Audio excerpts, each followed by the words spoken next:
Okay. So what was the hardest part of this week?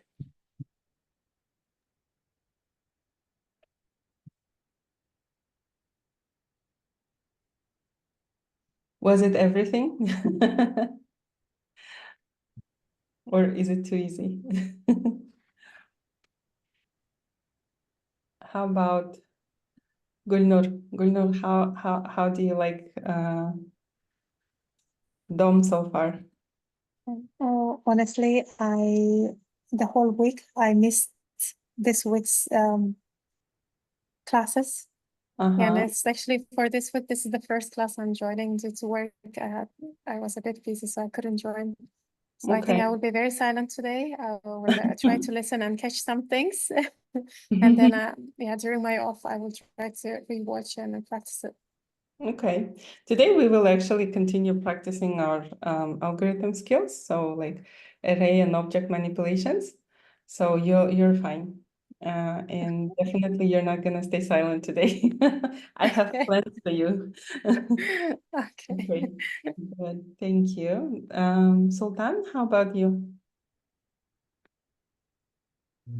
Yes, for me, Dom, it's going too harder. Mm-hmm.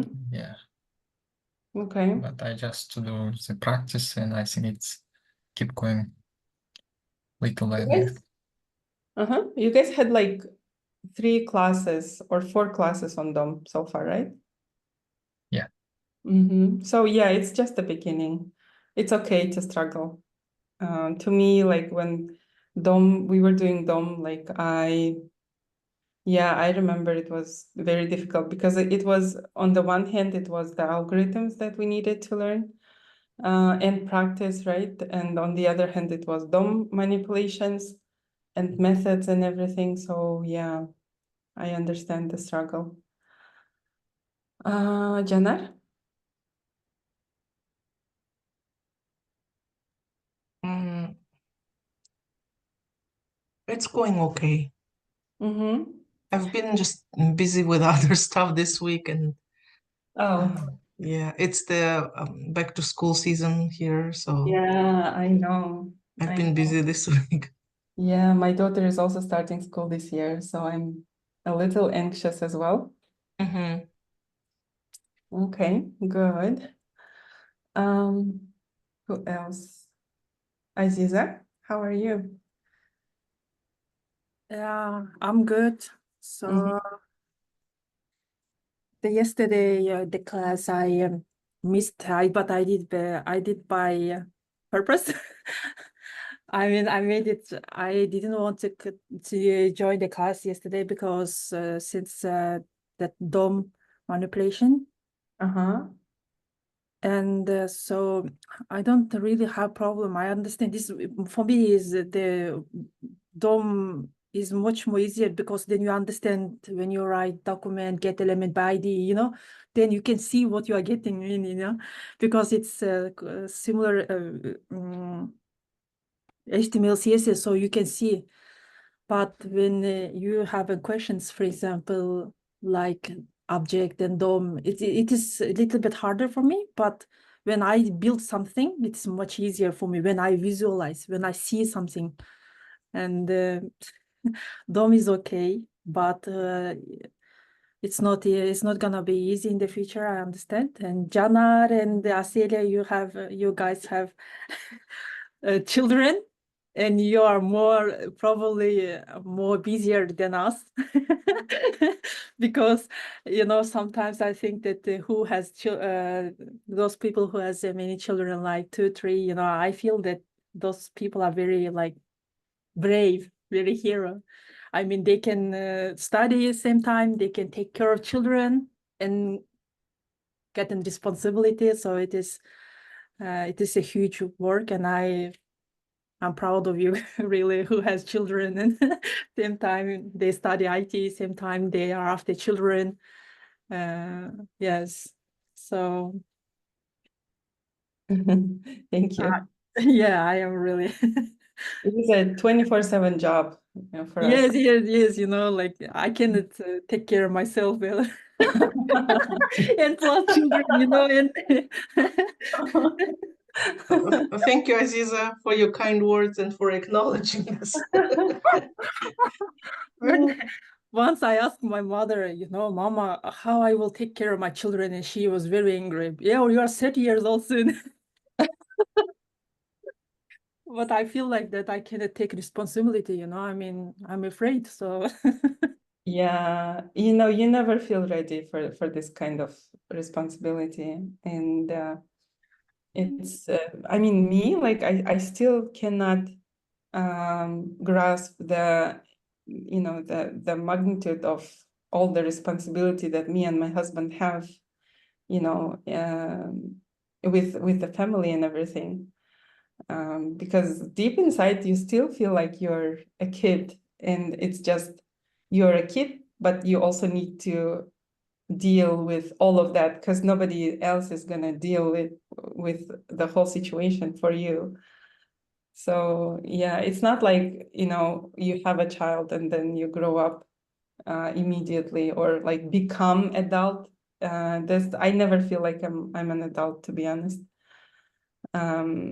It just feels like you have no choice. You're right, And you're just Yeah, trapped. You're just absolutely. Yeah, you're just trapped, and this like little human being is just, looking at you and expecting you to make all the problems go away. So you kind of keep pushing yourself until you reach to like some kind of, some kind of success or something. Yeah.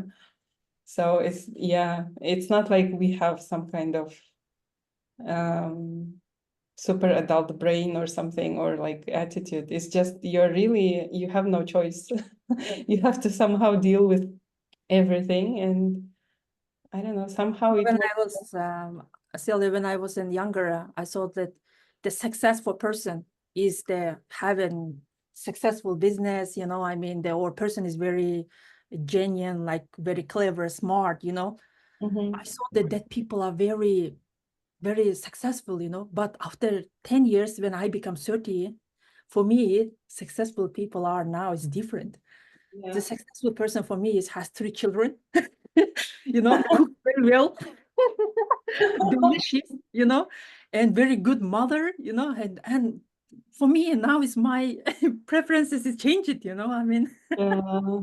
who has children, responsibility is more, for me, I see those people are much more successful than person who achieved like financial and then career, because taking the responsibility, cooking well, and it is very, and also if you can play very well on like guitar or piano, you have really talent. So my preferences change it, because when you are young, you think that, oh, this is success, have money and successful business, and but time goes, when it becomes certain life experience, listen, okay, who has children, good mother, responsibility, and they are for me is more successful than financially.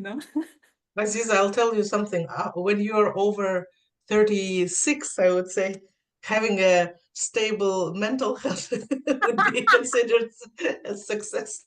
Yes, Yeah. yes.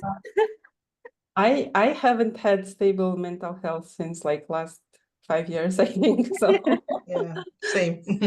yeah. So yeah. Well, there's, different kinds of success, and I guess um, everyone's perception of it is also different. I have some background in journalism, and I met some people back when we were living in Kyrgyzstan who are, very successful entrepreneurs or politicians, and they're also very rich, and also like a lot of people look up to them. But when I met those people, I realized that a lot of them are just, either like very lonely or very, I don't know, just their personality is like different. So, they say don't meet your heroes, which it's so true. Like a lot of people that I thought were like someone I could look up to when I was younger. And when I met them in person, when I like worked with them, it was like mostly disappointing, I would say.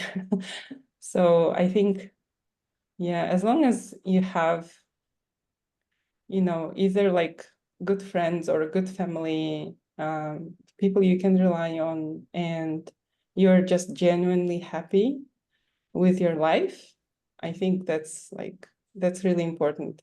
And whether it's, you know, having children or having career or anything else, but as long as you're a happy person and you feel fulfilled, I think that's very important. Like I know myself, like I know that without a decent career, I would not feel as a fulfilled person. That's, you know, that was just something that was always part of my personality. I always wanted to have a career.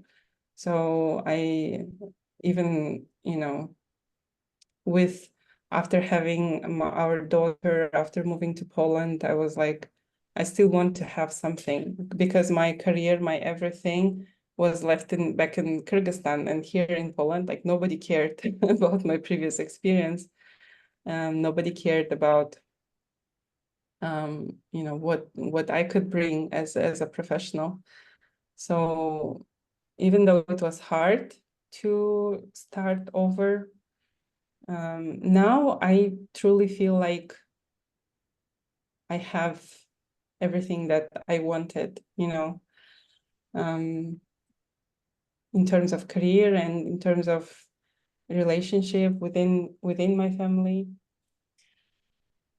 But it's hard. I don't say that it's easy. It's hard to change careers. It's hard to learn new things. It's hard to raise kids. Like everything in life is hard. And it just, as long as you don't expect anything to be easy, I just stopped expecting it. You know, I expect struggle like every day. And when the struggle comes, like I'm not disappointed. I just know that it's just something you have to deal with, I guess. Yeah, but everything is a challenge. And by the time, you know, you realize that adulthood is not something that is not something that naturally comes, you know, it's just a situation where nobody else can solve your problems for you. And then you just have to somehow deal with it. Yeah, I don't enjoy it. Like I would love to be a 10-year-old again, to just not a care in the world. You know, have your parents do everything. That would be fun. But now we're the parents. And recently I felt really old because I was talking to my sister, and she's 8 years younger.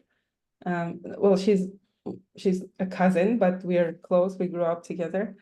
And we were talking, and I'm like, oh, you know, this guy, like we were discussing some celebrity, and I'm like, oh, I used to have a huge crush on him. And she's like, oh, it's so sweet that you know this word. The crush word. Was it someone from Backstreet Boys? No, no, but very close. Like someone, I don't remember exactly who, but it was from that era, you know. And she's like, so sweet that you know this word, the crush word. And I'm like, you know that I'm not 60, right? Like I'm not that old. I'm not even that older than you. Like we are from the same era almost. So like why are you, you know, yeah, but I guess in eyes of others we are kind of, we look like adults, but we don't feel like adults at all. Anyway, let's start our class because that's a little too much talk, I guess, for for 1 hour. Okay, so today we're gonna continue practicing our algorithm skills, and I have prepared some questions. Today we're gonna expand to objects and object manipulation.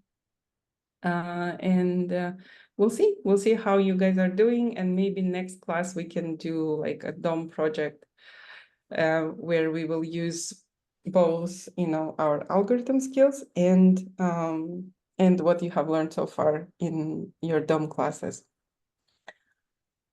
Okay, so that's my plan for today. Please open your repos, everyone. Today, everyone will have a chance to solve some questions. Do I have any volunteers to start?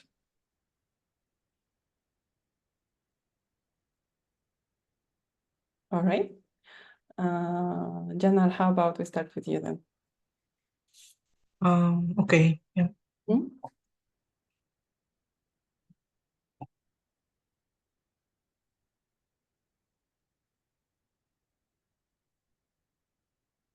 Objects are my kind of soft spot. Nemesis. Is it Okay. okay if I will be working in my VS Code? Sure. Yeah, Because whatever. apparently Replit wants me to pay them. Are you I serious? cannot. Yeah, I cannot open any new. I cannot create any new replets. Oh, wow. Yeah. Actually, it's the same for me. I also have the same issue. Oh, interesting. I wonder why they're not asking me for money. Is it because they think that I'm like an old user or something? Because I've had REPL for, I don't know, a few years now. Yeah, I think they do not charge the old users. Ah, interesting. Oh, that's too bad. Okay. Sorry, guys. So let's start. Let's start with something easy as a warm-up. So let's start with a simpler function. So we will start with calculate sum function. So please come up with a function that will accept two parameters, two numbers, and basically calculate the sum of all numbers in between those two numbers. So if the number is like 10 to like two parameters, right? First parameter is 10 and another parameter is 15. So we need to get the sum of 10 plus 11 plus 12 plus 13, etc. until we reach 15. Does that make sense? So we're creating an array. So we have an array, right? And there are a bunch of No, numbers. we have two numbers as input. Okay. Oh, I see. Like first number, num1, num2, and Yeah. we need to calculate anything that is between those numbers, right? Exactly.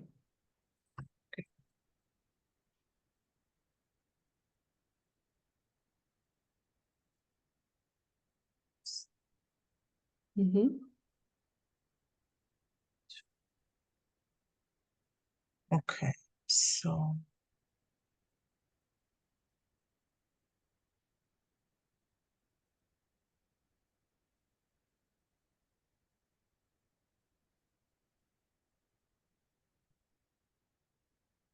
shall I use like for loop maybe? You can. Yeah, I think that's a good idea. Num1.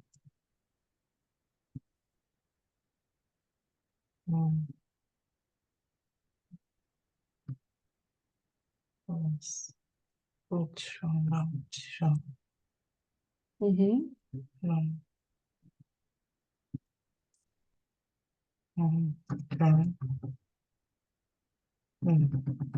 Still, what the?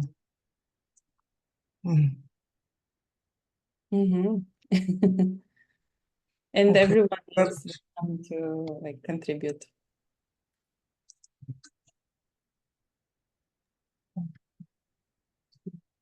I think this num plus plus is not gonna work, right? oh, Yeah, sorry. Yeah.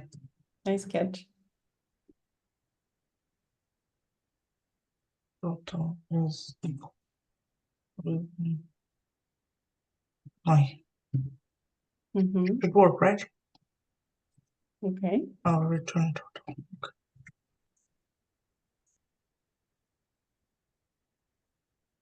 So console log sum. Mm-hmm. 1, 2, 5. Mm-hmm.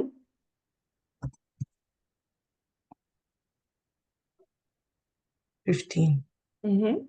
Yeah, I think it's the right answer. that's about right, I think. Okay. Okay, cool. So now I have a question. So what if I want to, don't comment it out for now. Oh, okay. So what if I want to call this number, call this Mhm. function like so?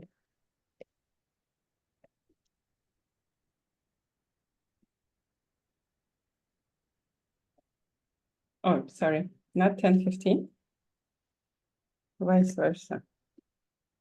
So 15 and 10. Mhm. What will be the output?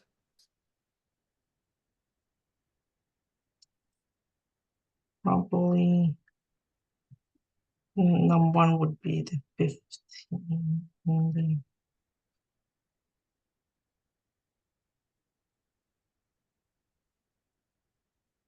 this. So can- it will not iterate because we are like iterating towards plus, and Mhm. I think it will return us like 15 because we have the first number set, the initial number, and then it will add ones to the total, and it should log out 15, I think. Okay, so Jenna thinks Or the output will be 15. How about Aziza, what do you think? Okay, since the sum is 10, 15,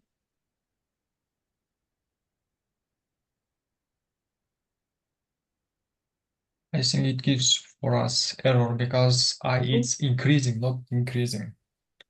Okay, so what kind of error would that be? In 3 line it will be error. What kind of, I don't know, maybe in Mhm. for loop gives error. Mhm.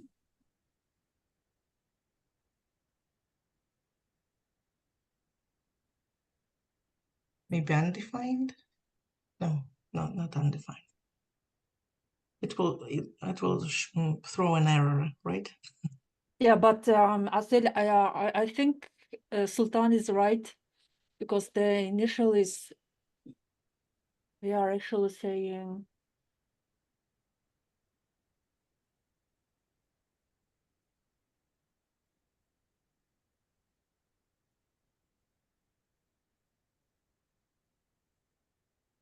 yeah, it will give an error. Mhm. Okay. So something is gonna go wrong in the for loop, right? Because that's what you're thinking, right? Okay. Gulnur, what do you think? Honestly, I didn't understand the question. So if we call the sum numbers and the first number is 15 and the other number is 10. Yeah, there will be an error Mhm. because Okay. Okay, let's try to run it. 0. Mhm. Interesting. So why do you think it's 0 now? Where is the 0 coming from? It's coming from the total. Uh-huh. So what And happened in the for loop? Did anything happen in the for loop? no, we were unable to iterate it because the second number is not bigger than the first number. So and because we assigned it to we set it to add a unit each time, each iteration Mm-hmm. is not looping. So Okay. So when we first call this function, with 15 and 10. What happens step by step? First, we create this total, right? Mhm. And we set the value to 0. So there is no way that it will return undefined or anything like that, because at the end of the day, it will return total, right? Yeah. So at least it will return 0, right? Uh-huh. That's the first. Second, let's again go to like basics of the for loop, right? So on the first, when we first call our function, what's the value of I? 15. 15, right? And what's the condition for the for loop to run? 10. Could be yes, less then and or equal to 10. Yeah. So we never actually like enter our for loop, right? Mhm. Because there is no way for us to fulfill that condition. So we don't mutate the I. Okay, cool. Cool. Nice. So what happens if, okay, so how do we solve that issue? Like, how do we handle that case if the number 1 is bigger than number 2, but we still want to get a sum in between those numbers, whatever they are? Just decrease the I. We can take the it's total bigger one. than 10 or So how do we decrease the I? Minus minus. Okay, so we can do reverse loop, right? For if the num1 is bigger than num2, so we can reverse our loop. We can say num_i it's still num1. Yeah. I is bigger than or equal to num2, I minus minus, right? Okay, so that solves that part of the question. But what if, again, this function is called with num1 bigger than num2? So we need our function to work for any case, right? So what happens if someone passes like a negative number? What happens then? But first, let's think about how can we accommodate our function so it works both ways, no matter which number is the biggest one. We want our for loop to work properly. because then you have to then let I to increase, and then you have to write if, right? Yes, you have to write if, and then if, then you have to give the initialize that number num1. So when for loop comes that correct number, so because it's going to increase,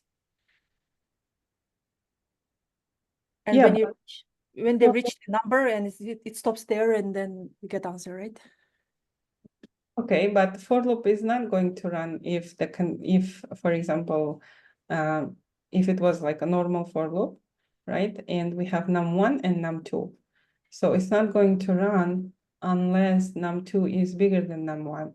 But we want it to run in any way. We want it to run in any condition, whether this number is bigger, or this number is bigger. We want it still to function properly and get us the sum of numbers in between those two numbers. What if we add like if condition? We will check which number is bigger, and depending upon, for example, if num1 is bigger than num2, then we can do I++, and if else, we can do I minus minus. Okay, let's do that. So that if condition will work because we are checking before we are looping, right? Aziza, do you feel the difference? No, yeah, like. So we are adjusting our for loop with if condition before we are running the loop, right? So we are saying if we are in this situation, like if num1 is bigger than num2, then we should run one kind of for loop, and if it's vice versa, then we should run another kind of for loop, right? Okay, let's try.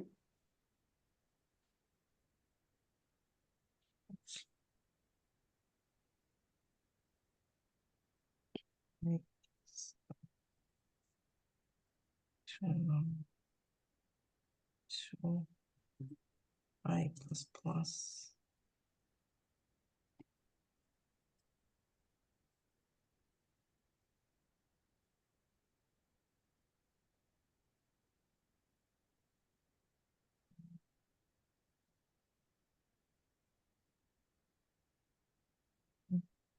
So you see how your VS Code is telling you that there is some kind of syntax error. Yeah, I'm just trying to, okay.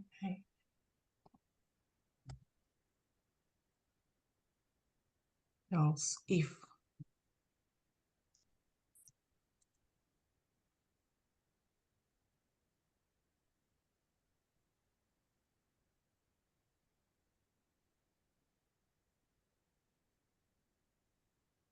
I think you just This forgot the one's with- parentheses after num2. Oh yeah, Yes. and this is this. This is So- for this. Else if should be number line, number 7. Oh, just I can just probably else, right? Because I'm not giving the second condition. So if you're doing else if, it means that there should be another like if condition. If condition, yeah. Yeah, but in this case, you don't need it. And also, please move your else on the same line as closing. Yeah. Okay. Okay, let's try. Let's call it with a normal number and with like num1 less than num2 and then vice versa. Condition is sorry. wrong. Yeah. Yes.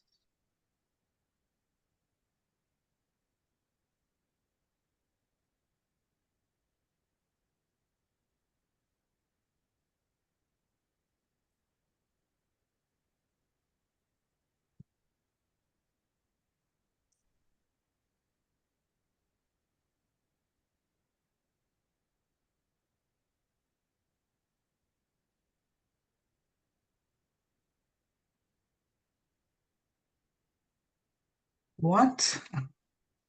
First Why? condition, because num and num first is bigger than num2. We should I equals num2. It should be num equals num or I. The Come first again? 4. Which for line 4? Yeah, I Num. equals num2.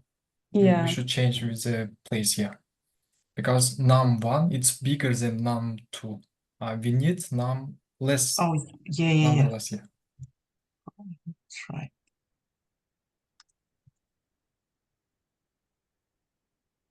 And this one, It's true.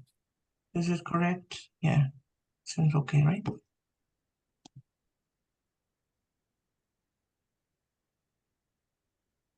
No. So our 10 is less than 15. So num1 is less than num2. So our else statement is wrong somehow. Yeah, I increasing and we should change increase, not decrease. Oh, it should. Yeah, that's And condition num2 it should be bigger than I. Okay, if we're doing normal loop, yeah, sure. Good. Okay. So yeah, so we have, good job. We have a function that works for both cases, right? Is there any way to optimize it? Can you think of the way how we can simplify it? With the arrow function, but like what was it called? Arrow function or ternary operator, when it asks the question and then put the if else with if else conditions separated with but Yeah, I forgot I mean, I forgot yeah, the syntax. we could use ternary operator, but it will still be same function, but with ternary operator, right? Can you guys think of the way how we can improve the logic? Maybe we can use the while do loop. Then While just loop. just write in for off. I mean, for off is a loop for is gonna work for arrays. Array, only. yes. Yeah, we don't have an array Yeah. here.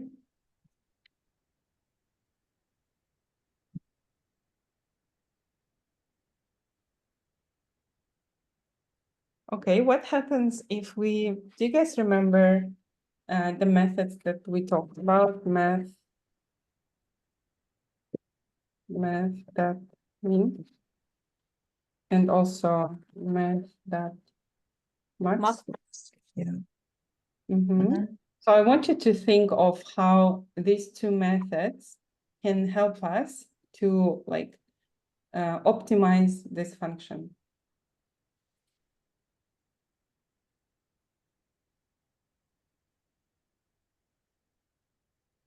For the mass minimum, we can take two numbers. Which one is minimum? We can take for the one for looping.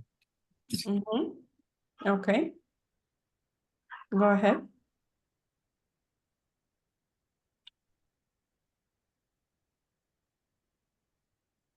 So what does math mean do? It selects the smallest value in the array. Right, not in the array. You can pass two numbers there. Oh, it picks the smallest number. Yeah, and math.max is vice versa. It picks the largest number, right? Yeah. So now take those two methods and think how we can use them to optimize this whole thing. And Sultan is pretty close. Yeah, so math min, you just have to like num1 and max min, and then we have to just max we just have to write bigger than math max, and then we will get. Okay. So can we like pass like num1 and num2 here? Of course. I mean, okay. Not outside of the function, but yes. Yeah. We'll put it after let I equal to Go ahead, Gulnur, continue. let I equal to and math mean, and in the brackets we'll put num1, num2, Exactly. and in the second part, same I less or equal to math max. Exactly. And yeah, math max and number num1 and num2. Good. Exactly. Yeah.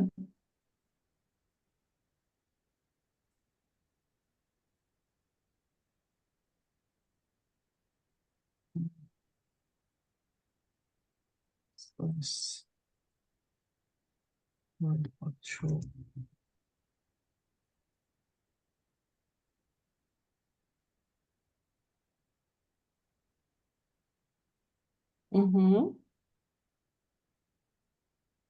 Would it be opposite or is it correct? What's that? Yeah, it's good. It looks good. method. Oh, it's vice versa, right? It's vice versa. Oops. It should start with a smaller number and go up to the Oh, larger. yeah. Mhm.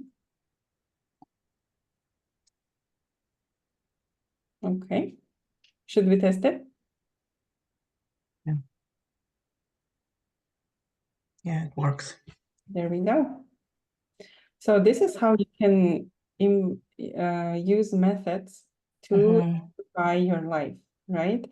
And whenever you feel like you were kind of using like too many if-else statements, like your gut is telling you that it can be optimized, start searching for this kind of methods that can help you with your solution, right? So now we have our function is much more precise than it was initially, although they do the same job, right? They get the job done, which is good. And you guys came up with the first solution all on your own, which is really good. So yeah, we're just, learning how to optimize these things. Good job, everyone. Okay.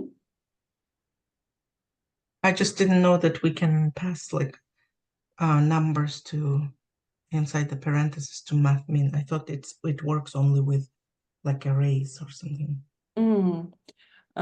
Yeah, you can just pass it as a number, but even if you pass an array, I think it will still give you the biggest number. One second, let me check. Let me Google it.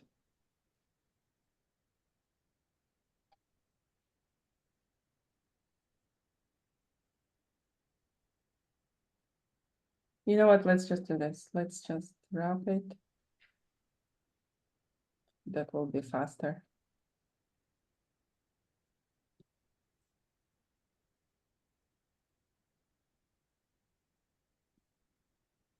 That's the quickest way to turn two numbers into an array. Okay, so it doesn't do that. Can we do this? Up.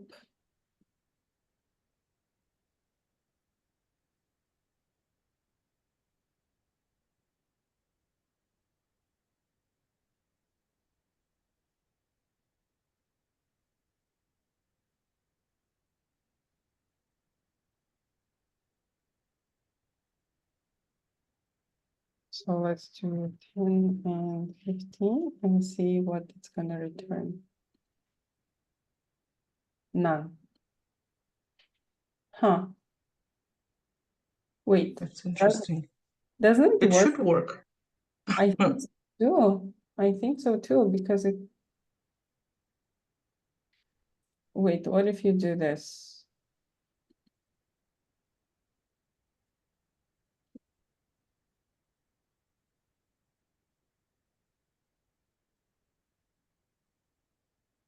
Oh, it worked. Oh, now it worked. Okay, Yeah. so you have to spread it. You have to use spread operator, so it will kind of just remove those two brackets, and then once they're removed, it will just take them as normal numbers, right? Okay, good.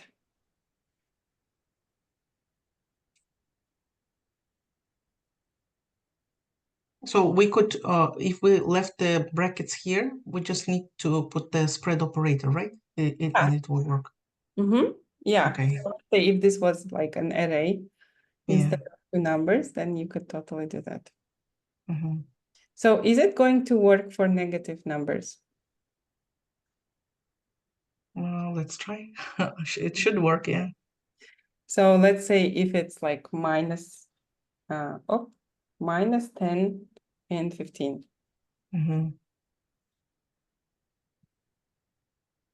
Let's try. Yep, it worked. So it's giving us 65. Okay, cool. Yeah, I think mathematically it's correct. Yeah, okay. All right. Good. Do you guys want to have your first break or should we just continue? Just continue, maybe. Yeah, I agree. I don't like giving students breaks. I just like keep torturing you guys. Okay, so now let's do something a little bit more fun. So I'm gonna share a list of employees.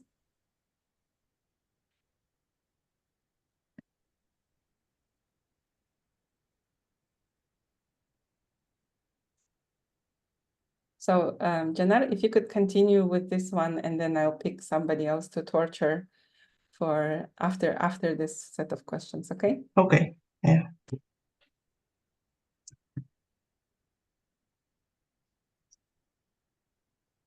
Cool. So what I want to do is I want to find people who are working in my IT department, okay?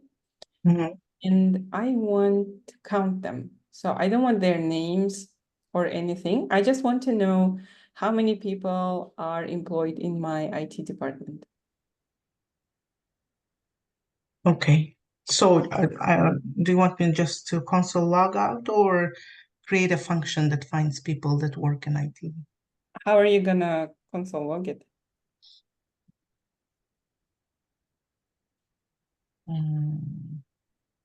I guess I will go, I will use the for in and compare the value for the department if it is equal to IT. Okay, yeah, so Something. we still need a function, right? Mm-hmm. I'm sorry? So we still need a function. Yeah. I thought we have like some kind of shortcut in mind. Cool, okay.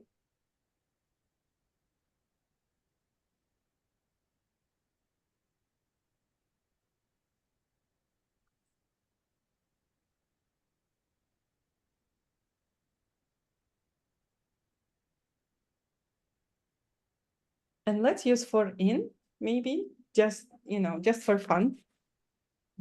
Yeah. So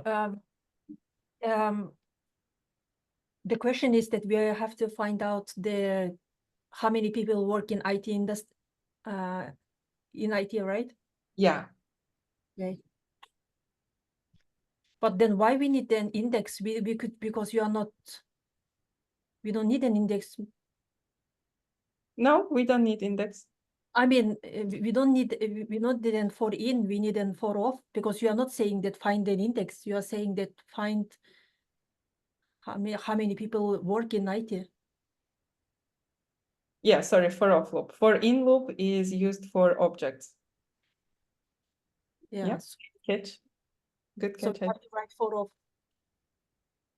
Oh, was it off that is used only with objects? Because I remember Mario was telling that one of them works only with arrays and the other only with objects. No, he said that it works both for in and for off works just for in, or mostly works in for an object, not in array, but it is to find an index. Okay. But she's saying not to find the index, but she's saying how many people work in IT. So then we need a for off. Yeah, it's my fault. I told for in the beginning, so that's why. Okay. You So should write that. for off loop is mostly used for arrays, and for in loop is mostly used for objects. And we will see how it works in a little bit. I have a little practice with an object for you guys. Number 21, Janar, you should write let Mm-hmm. item of employees. So What's that? Let what? Let items of, if you write employer, then employers, it will be confused. We will get confused. Maybe you should write item there. Or give another that's related. Oh, because they're similar, you mean? Yeah, it is employee. It will work either way because I'm not saying employees, I'm just taking the object. As long as the object name meets the this word, and it should be fine. You can put any word here. Yeah, and it work. Just it's so similar. And even without let, it will also work. Oh, really? Yeah.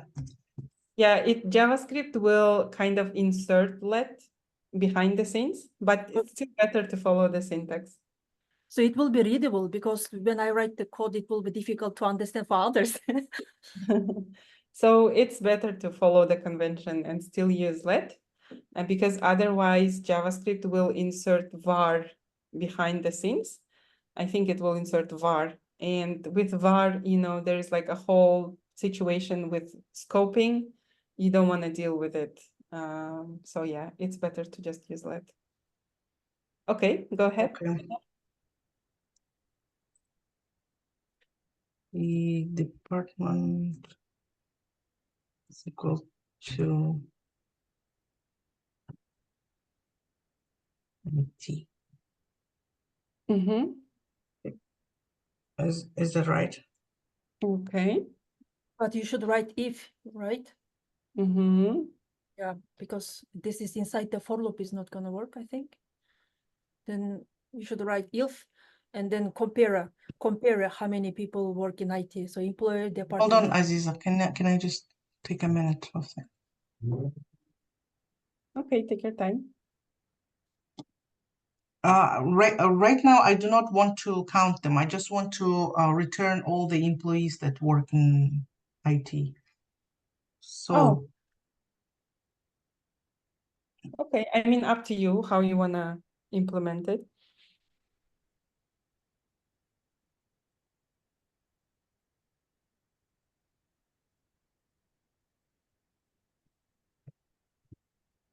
am I on the right path for printing out the people that work in IT? If you want to just log their like names or something, sure, you can do that, and that will give you the two people that are Yeah.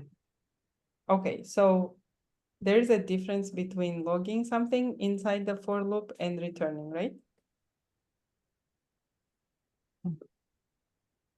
Let's see. Let me do.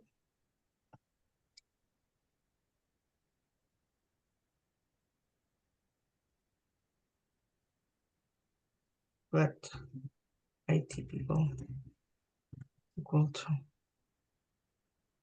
Oh no.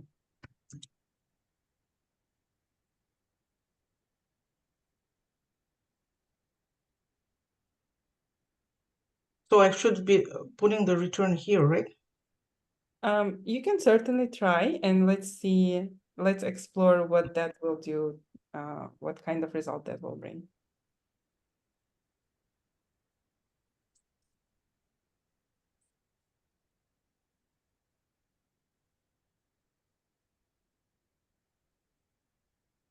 Mm-hmm.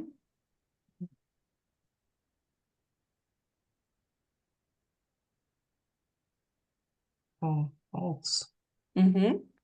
So let's put a It's so basically it's returning. let's put a pin on this current solution. Let's not change it, and let's analyze why it's returning false. It's crucial for your understanding of like how for loop works.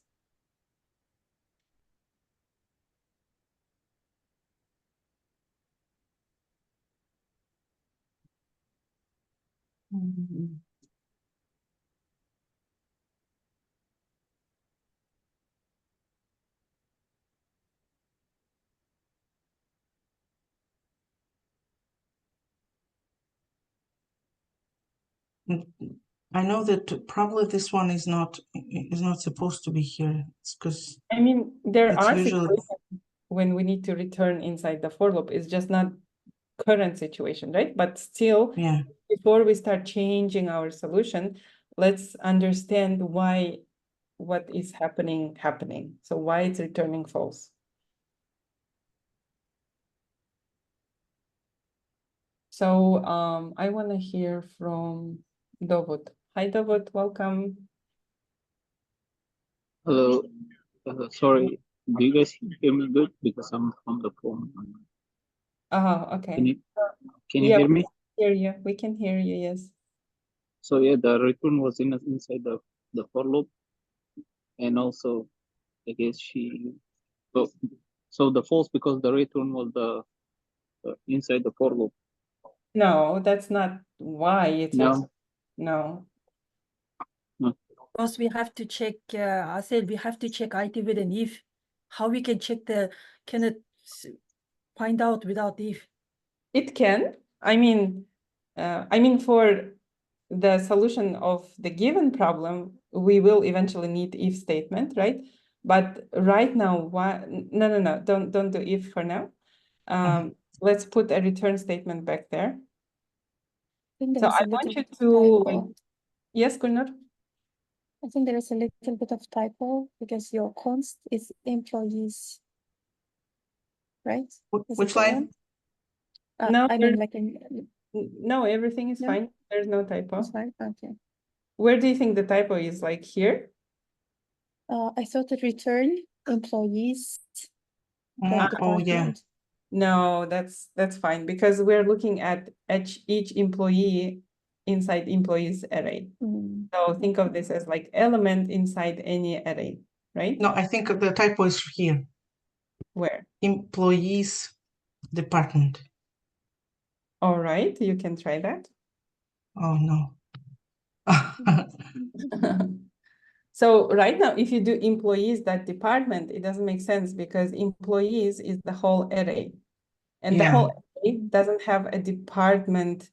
It's not an object, right? So it doesn't have a department property up. Oh, Right? so we need to return employee from the employees dot department. So let me show you something. Could you cut this? This one, the second? Second element. And paste it right here. Oh, sorry, I didn't cut. I just yeah, paste. Okay, paste it. Good. So if we run this function now, do you think it's going to give us the same result?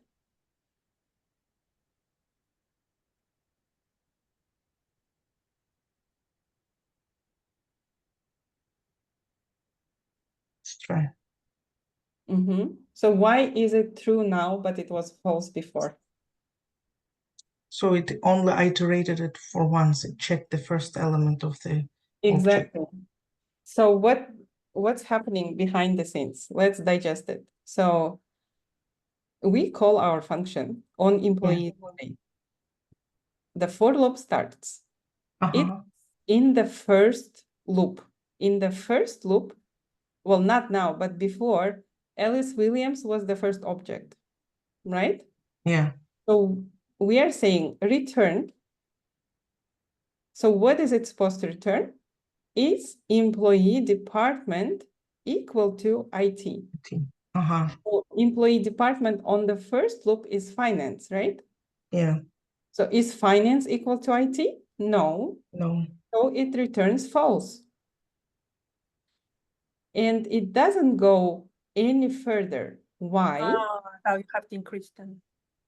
It doesn't go any further because nothing in the function is going to continue working after the return statement. So it never goes to second object, third object, etc., etc. Does that make sense? So if I put a log instead of returning, what am I going to see as a result on my console?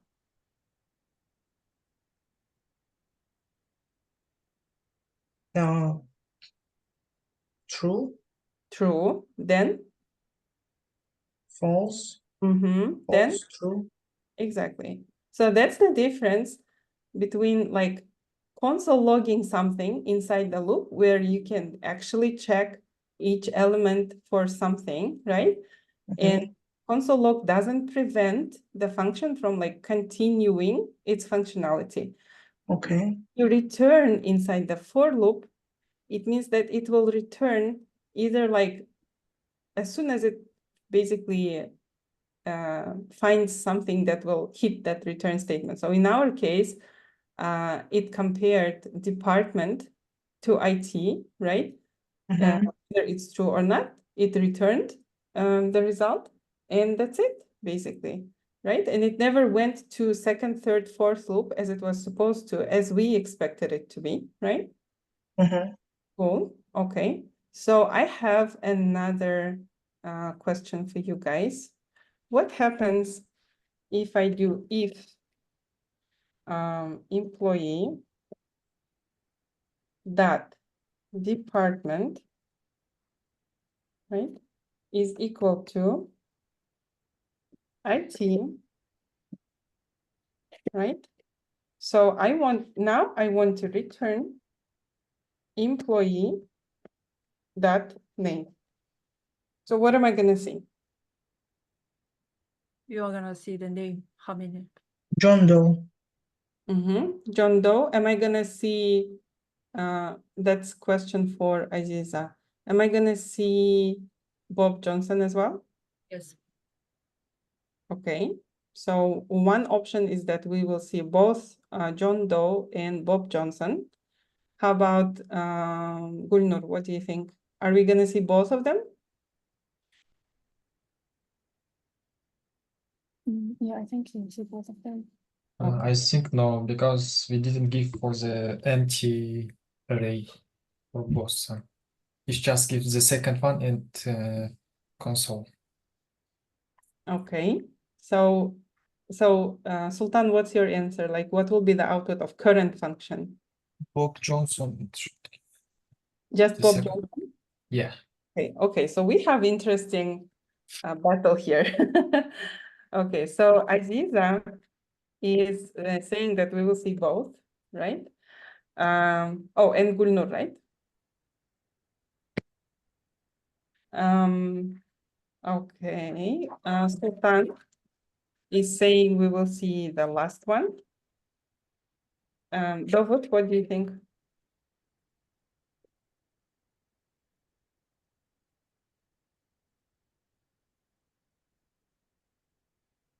I think we lost Dovut. Okay, Janar, what do you think? I think we'll see just John Doe. Why? Because like with the previous one, it will iterate once, will meet the first condition, and then it will return the name and stop the iteration. Okay, cool. So Janar thinks we will see the first one. All right, let's test it. Let's clear the console and run it.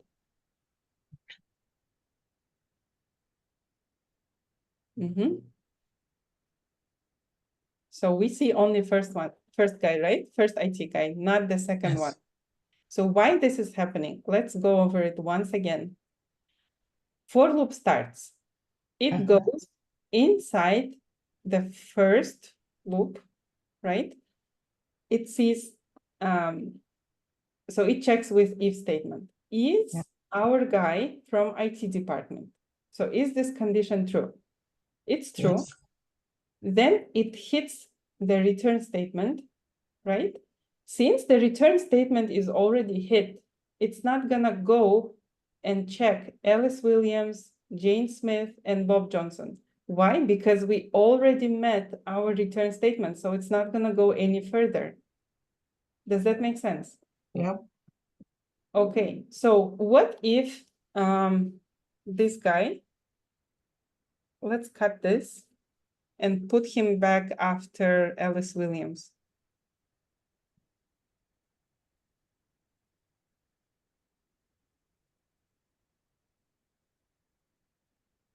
Okay, so now I have a question for everyone. with this current array, is our output going to change or not?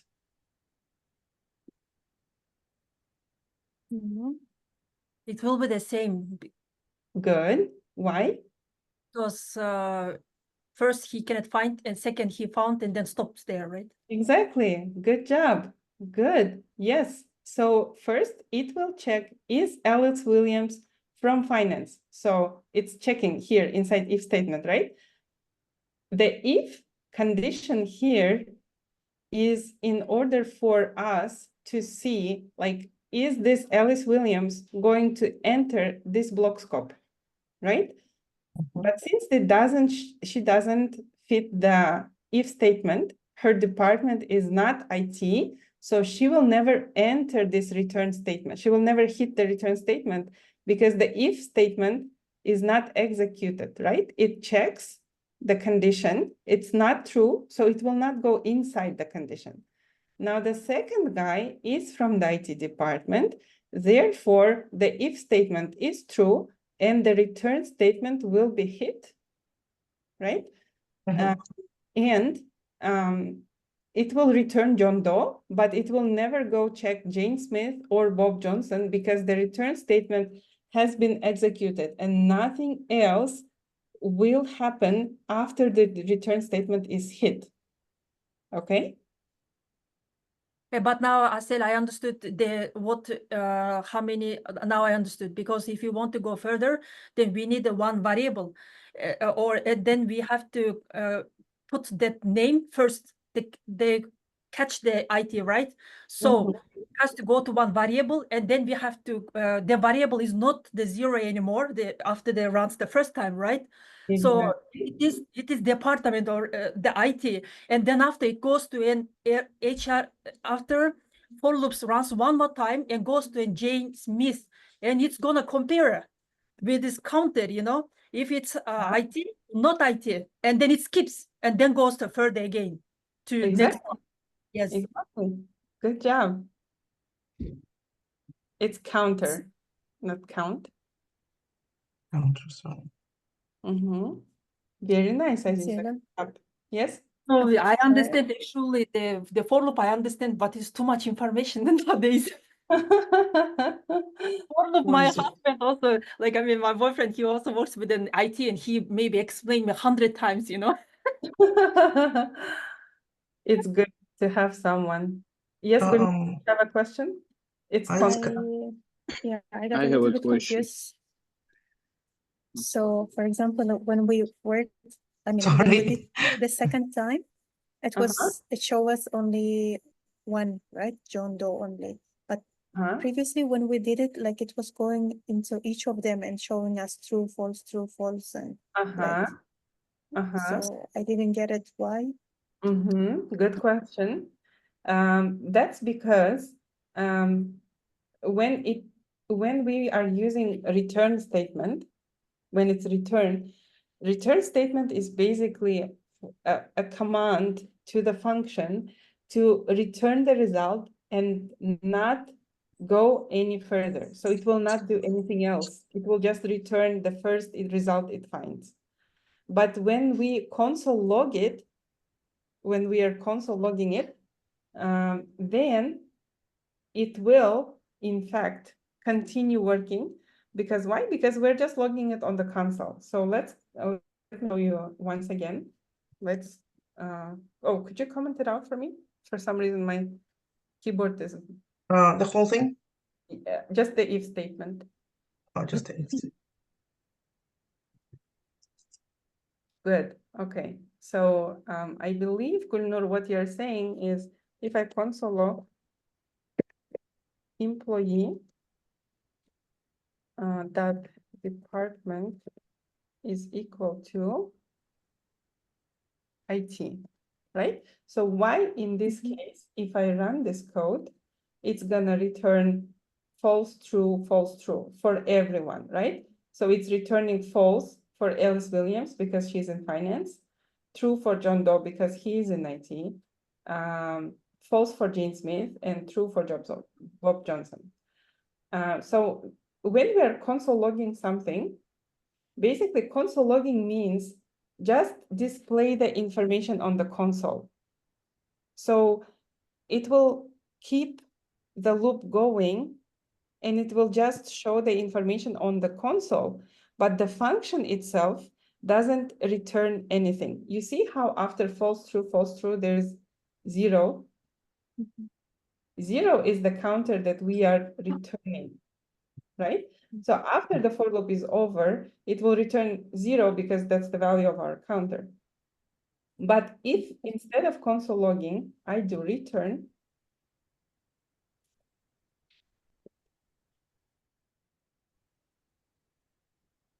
so in this case, what's going to happen is it will return only false once.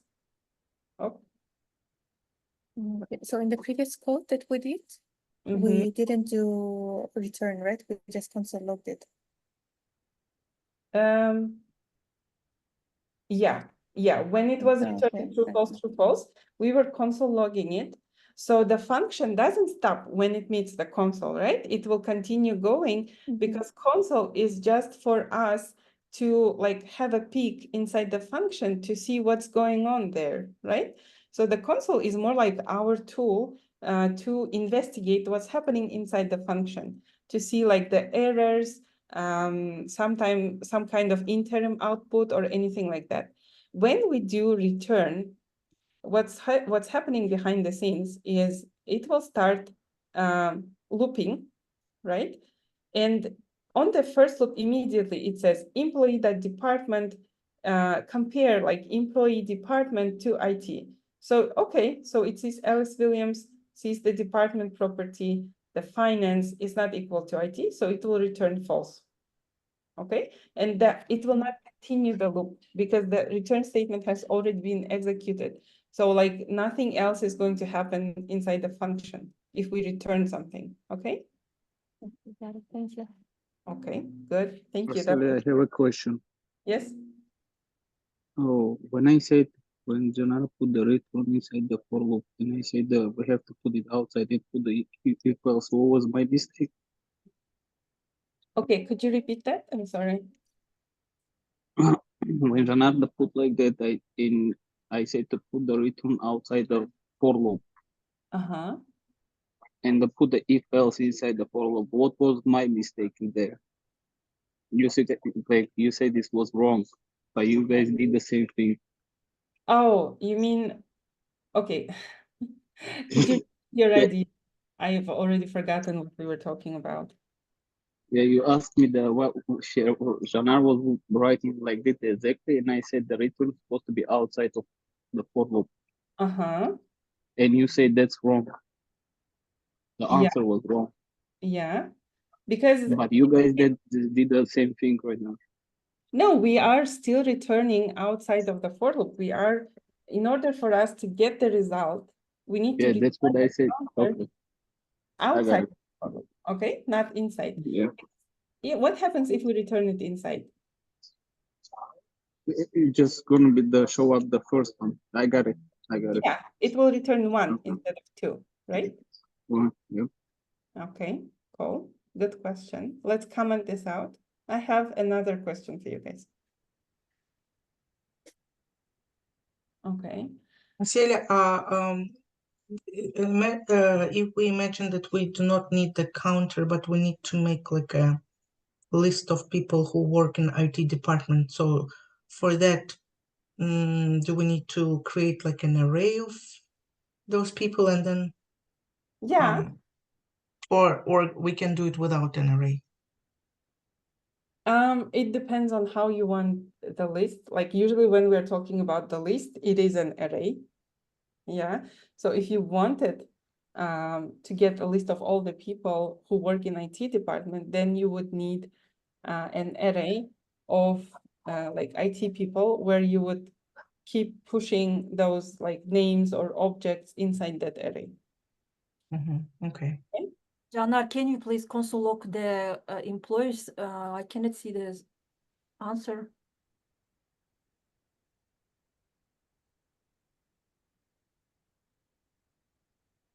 You want me to make an array of IT people? So we have two. Yeah, John Doe and Aziza, what do you want me to no, I confirm? just wanted to, yeah, I just wanted to get in the answer to, okay, now I understood. Okay, we can go to next step. Okay, so the answer is 2, which is correct, right? Mhm. Okay, so I have a question which is not related to the current task. I just want to like see something and see how well you guys understood my point. So if I say return, let's say employee.name, right? Let's forget about the counter for now. So what will be the output of this function? It will be John Doe, I think. Yeah, does everyone agree? Yeah. Okay, cool, good. So what will happen is it will check Alice Williams. She's not in IT, so it will continue looking. John Doe, it will find John Doe who is in IT and return the name, right? Yeah. So what if I add else statement? Else return, return employee that name. Is it going to affect the result of my function? No, Okay. because if the counter will not work, you will still get an answer from the first. So Without- you think it will be John Doe? Yeah. Okay. So, okay. Gulnur, what do you think? Yeah, I think the Senate will be one day. Okay. Sultan? I'm a little bit confused, but it gives for us Alice Williams because it's going up from top, and the Okay. first one is not if it's not working because we have finance department, and the second one it will work. Exactly. Yeah, yeah. That's right. So with this if else statement, we are going to receive Alice Williams, right? And exactly for the reason that Sultan mentioned is because what's going to happen behind the scenes? We call our function.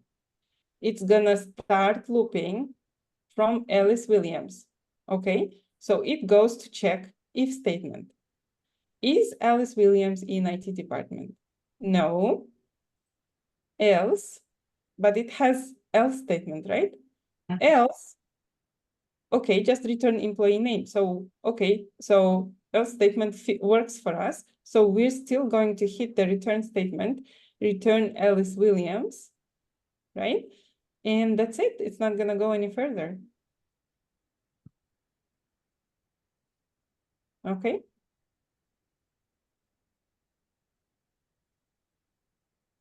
So that's why I like to start with like a simple question and then kind of layer questions one on top of the other, because understanding like this kind of logic inside the for loop is very important for you guys in order to understand how for loop works. Okay, so it's not like I'm just wanna like, it's not like I'm trying to catch you guys on something, but I feel like it's important to consider different kinds of scenarios and try to analyze what kind of output will be in this scenario, in that scenario, because that's how we explore, you know, how well we understand the loop, right? So, so that's why we always start with something small and then we keep adding something, adding and adding more, and just, yeah, just exploring our knowledge. Okay, good. So let's go back to our normal function because this one is not gonna work. It doesn't do anything meaningful. So let's return to our counter. And are you guys ready for a break? this time, this time around?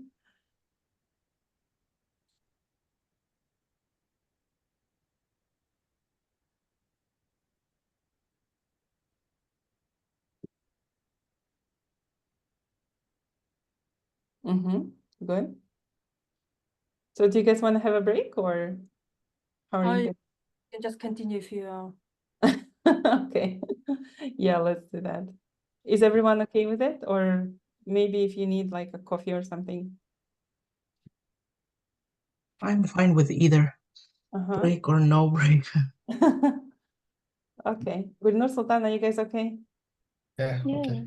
All right, good. So let's just continue then. Okay. So what I want to do is I want to continue working on this employees function. And I want you guys to come up with a function that will reward people who work in IT by assigning a bonus of, let's say, 1,000 USD, right, to their salary. So what's going to happen? Like, how do we know that they're assigned a bonus? The output of your function, like after you process it, right, should be, oh, could you copy that employees array and paste it maybe somewhere after line 32?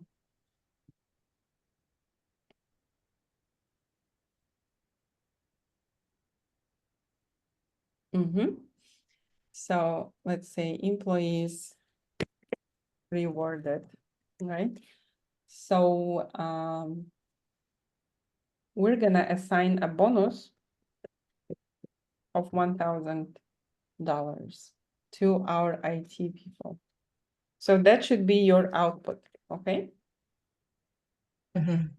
Okay, so after your function has been processed, after your array has been processed, the output should look like this. So once you find IT people, you want to assign $1,000 bonus to each IT person, okay? Okay. And let's do it in a separate function. I know that it's kind of similar logic, but let's still do a separate function. So you guys have a first one as like a reference. So we are not mutating the initial array, but we are creating a new array, right? Employees rewarded. Whatever is easier for you guys. Like I don't have any preference here. If you want, I didn't understand. What do you want that we do with bonus? So just assign a bonus property to each person who works in IT department. So you want to assign bonus property with $1,000 as a value. Okay. Okay, so you want to add that property. Okay. So I want you guys all like brainstorming together. To me, it doesn't matter if you will mutate the original array or not. So whatever is easier. I think the first part will, like in this, for example, if we take this function, the for loop will stay, if statement will stay, and instead of counter, we can just do the employees dot bonus and assign it to 1,000. Something like that. Okay. Or use the spread operator and create a new array. Use the spread operator and. So Asel, you want that now we have two, and you want to just show bonus for each, right? Yeah, so you still have the same array as input. So you're still gonna get this employees array, right? This one. I want the output to look like this. It's just an example for you guys. Like it's not something that you can use, right? So it's just an example, what your output is gonna look like.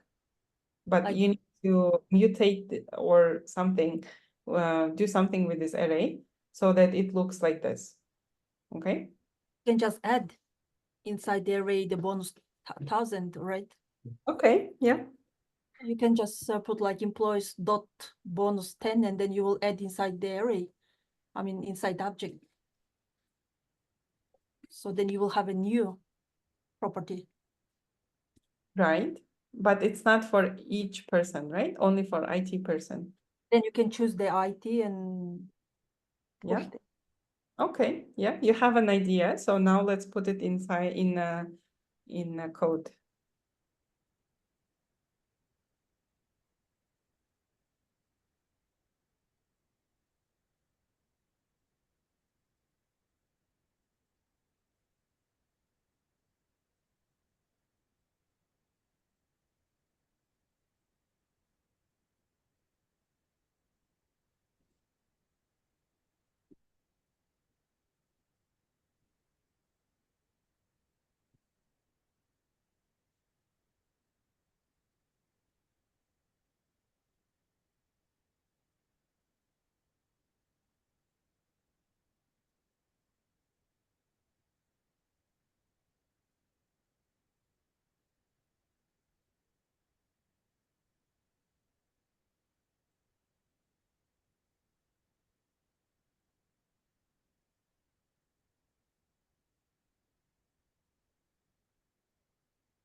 Everyone is so silent.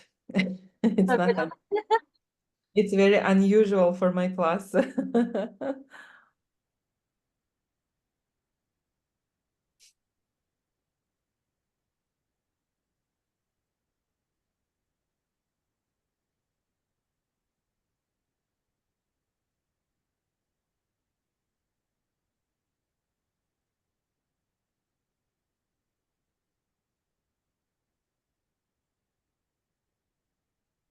Okay. I'll try. Because Asel, you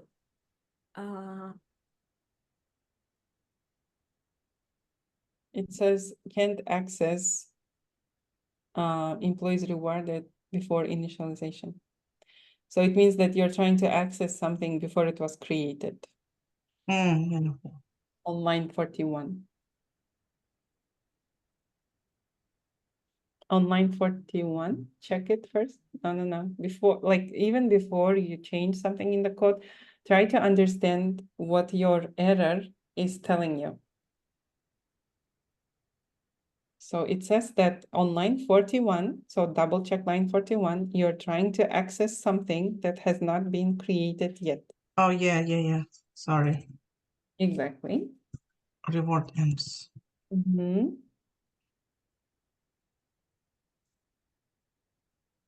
I sent for you, Asel. Could you check it? Is it correct? Let's see. Okay, so Not exactly, Sultan. Not exactly. Did you check your result? Yeah, it gives two arrays who's working in department IT Okay. and adding bonus. We will circle back to your. Oh, you have a new array. Okay, I didn't notice that one. But your bonus is in a separate object though, within an item. It is supposed to be part of the item object. Ah, okay, I got it. Okay, Uh-huh. I will try.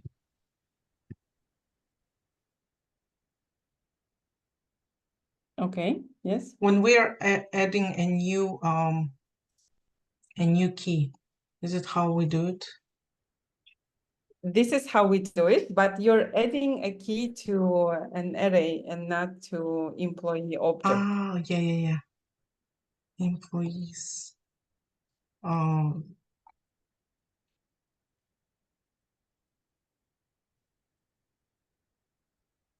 So you see how the output now is your array plus the bonus key, which is, I mean, technically you can do that, but it's not, JavaScript's gonna complain about it.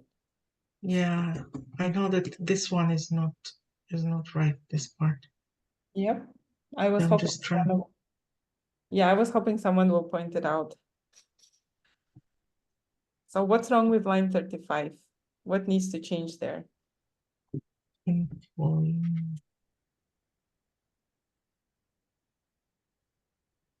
Employee, right? Mhm.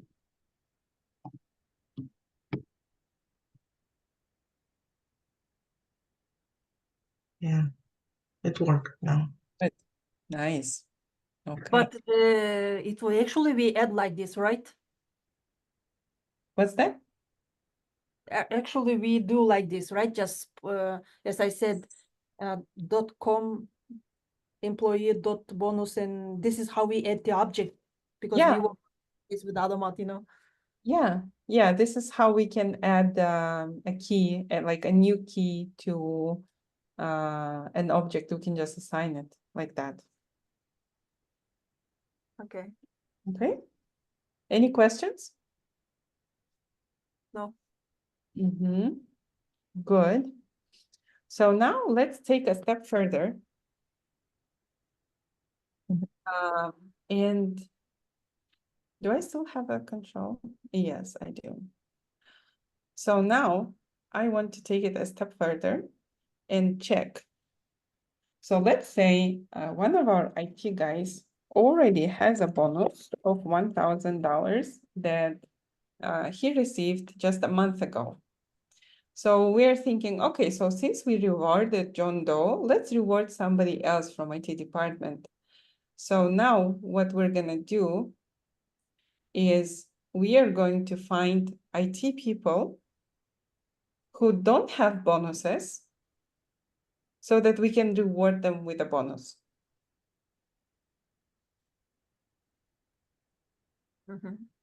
Okay.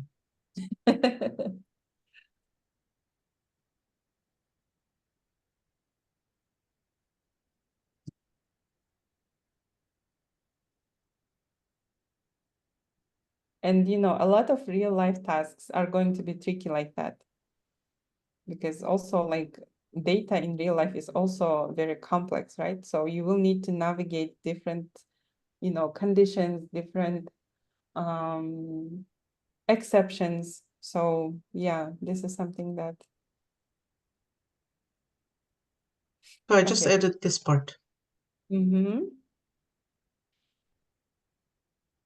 What's up with the counter? Because oh my God, sorry. I put it in the wrong wrong function.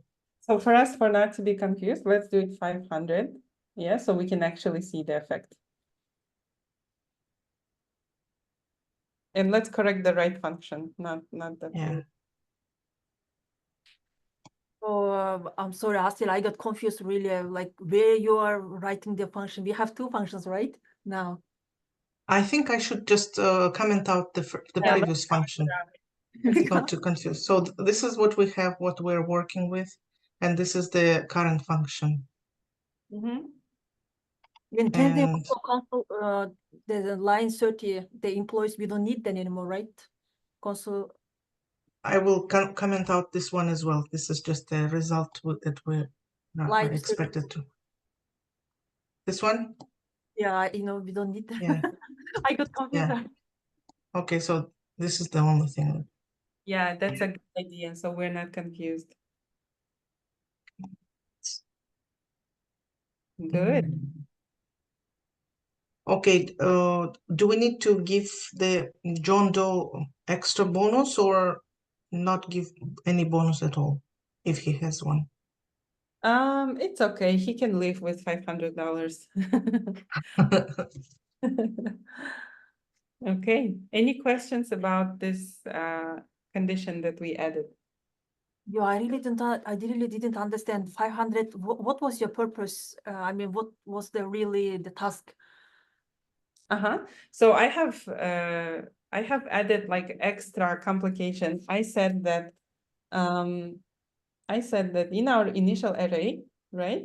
Some IT people have already received a bonus, let's say last month. So we don't want to reward those people because they have already received a bonus. We want to reward people who work in IT department who didn't get any bonuses yet. So that's why I added a bonus of 500. Let's say this guy received this bonus just like a month ago, right? So now we want to exclude him from the bonus program, and we only want to reward those people who work in IT department who don't have any bonuses. Okay. Okay. So that's why we added this extra condition to make that there is no bonus. Okay. Mhm. And we're adding a bonus to them. Okay, you had 1,000, yeah. Okay. There is another way to check whether employee has a bonus or not, has like a bonus property.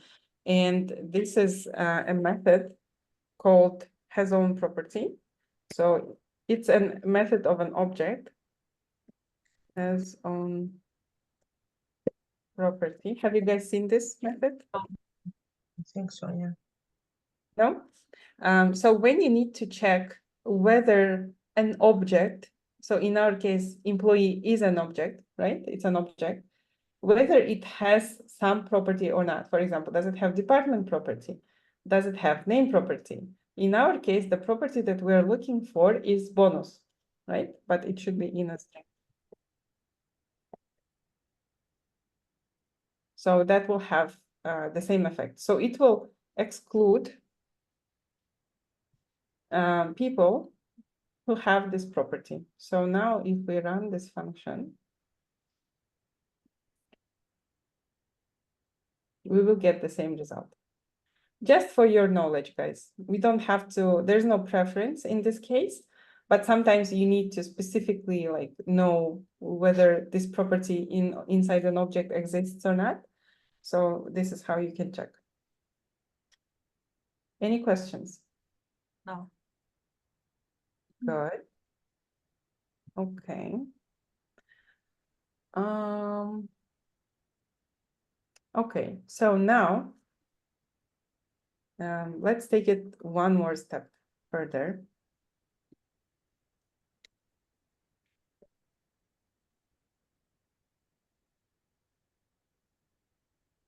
So I'm gonna add years of experience property, and let's do 5.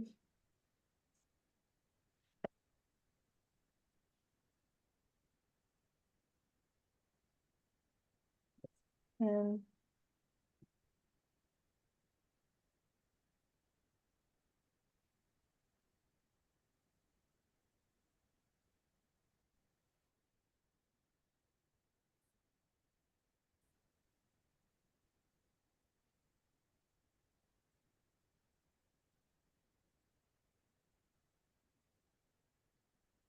okay.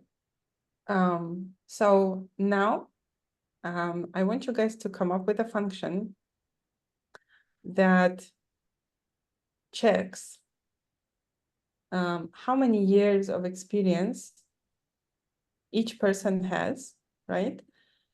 But this time we want to exclude people in IT department. So let's add Jenar, could you copy one object twice for me?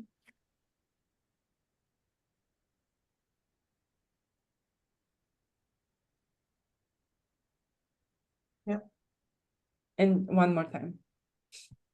Just paste it one more time. So let's do Aziza.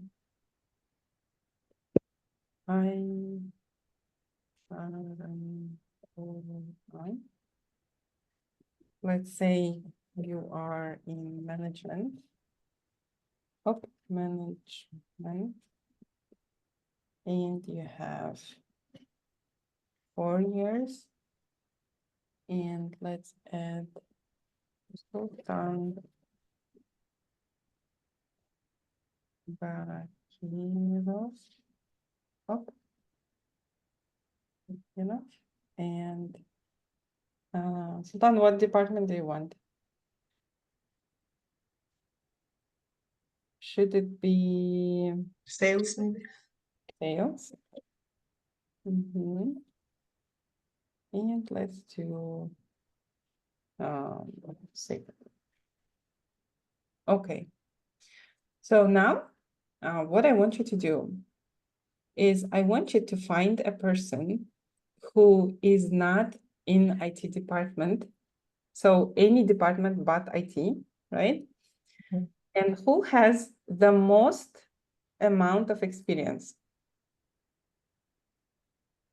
Okay, who has the most amount of experience. And I want you guys to reward this person with a bonus of $2,000. So we are rewarding the most loyal employees, basically, right? Who have been working with our company for like the longest amount of time, but also who is not in IT department, because those people make enough money. They don't need any more bonuses.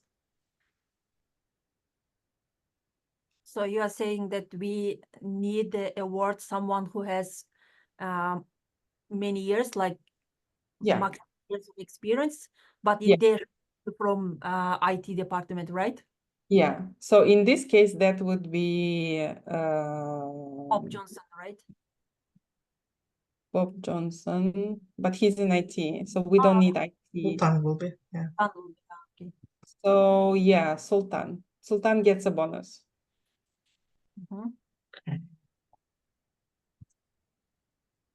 Okay, and I'm not going to interfere. So I will let you guys brainstorm it for 10 minutes. Okay. And I want to see how you will handle it on your own. But as a group, not like leave Janar alone. Okay. I'm not gonna comment or anything. I'll stay completely mute. In fact, I'm gonna go get some water. So you guys have about 10 minutes, but if you need more time, I'll give you more time. It's not a rush, just I want to see how you will handle it on your own. But I'm watching you guys. So don't waste your time. It's a very long function name, Janar. But it's kind of clear, right? Reward non-IT most experience. Oh my gosh.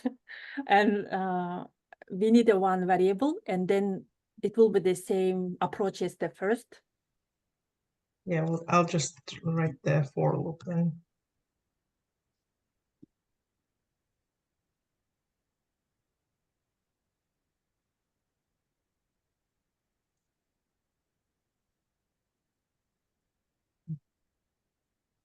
Employee departments. Let's exclude all the IT people.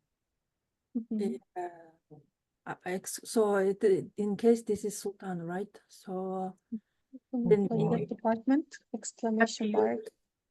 So close. Department not equal to IT and years of experience. Yes, maths. Something Well, like yeah, this. I think, yeah, maybe years employee.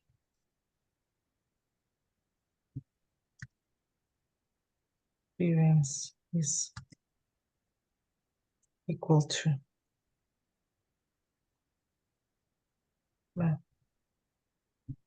max employee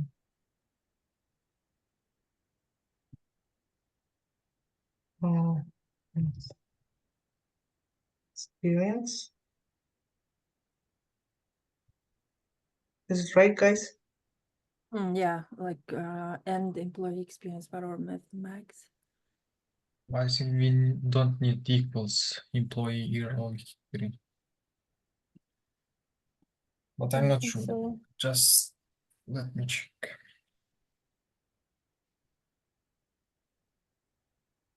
Yes.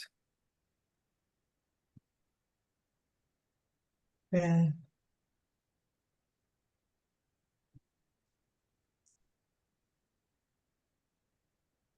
employee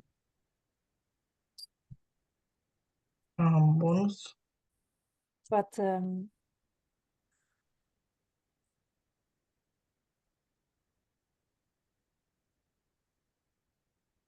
Let's comment out all this.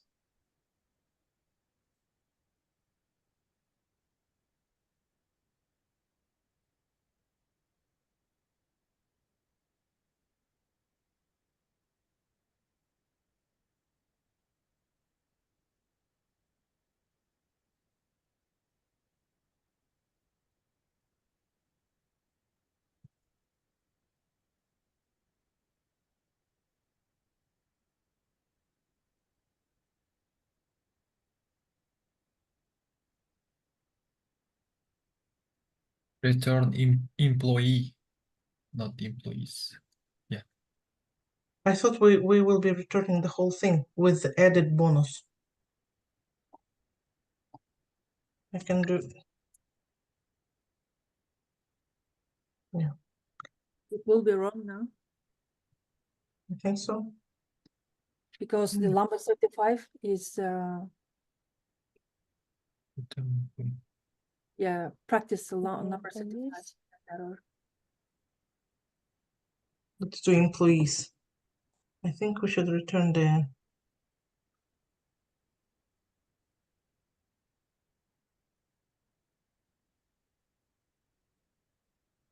It's thrown to the hole. Yes, as I said that we need the first approach, like first we needed actually the variable. It You gave know? bonus to everyone. Yeah.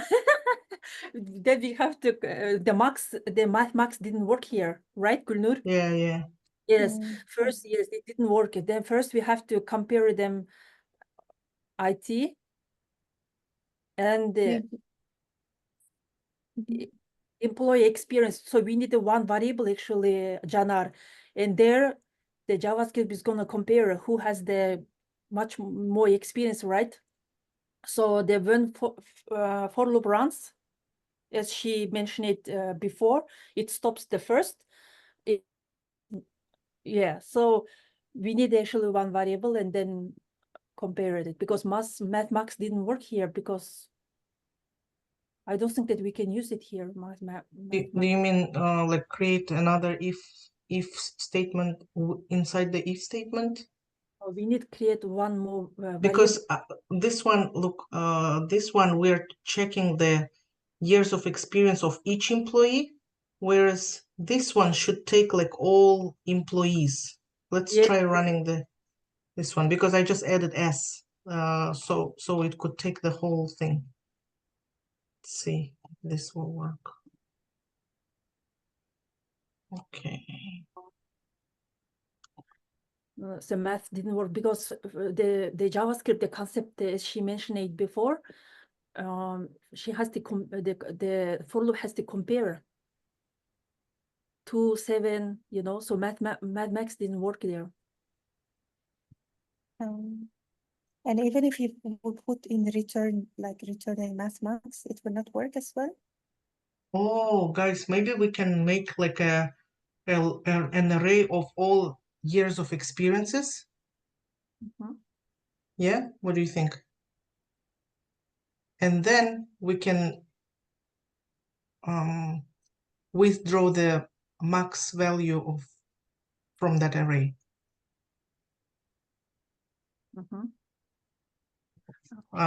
Let me quickly check one thing. I wonder what will it return.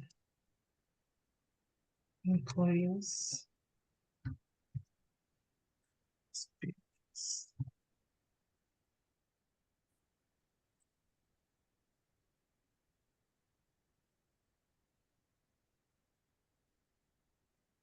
Undefined. Yeah, that's.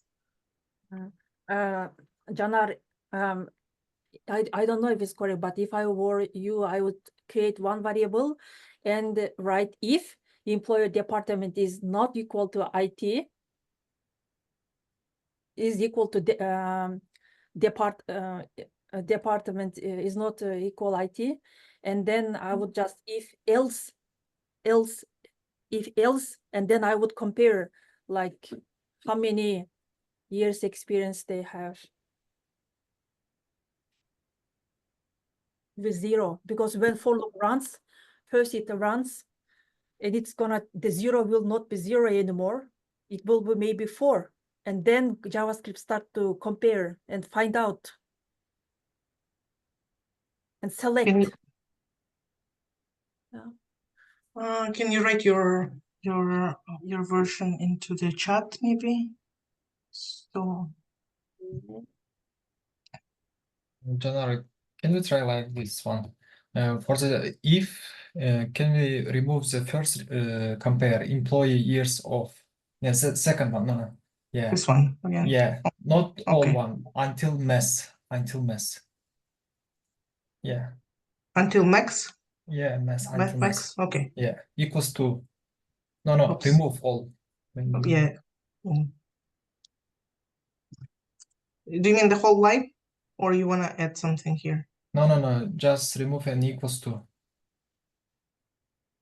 Remove, and just leave in max employee, not employees.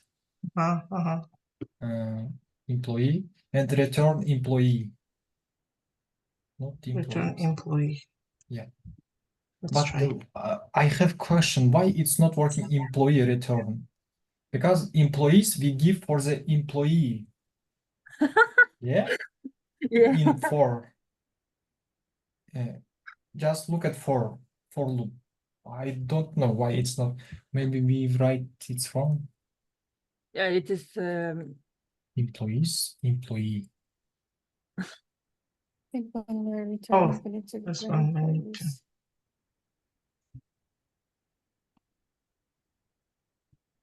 employees. Could you employee? It's not.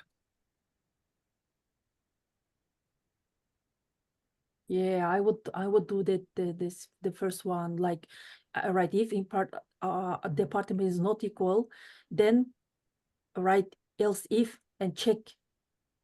If we want to return just one employee, then don't we have to write employees dot employee? No?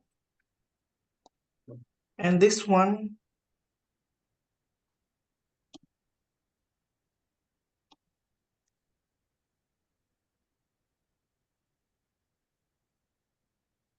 Okay.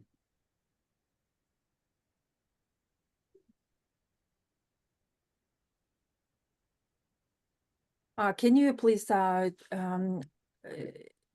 copy paste inside the array? yeah.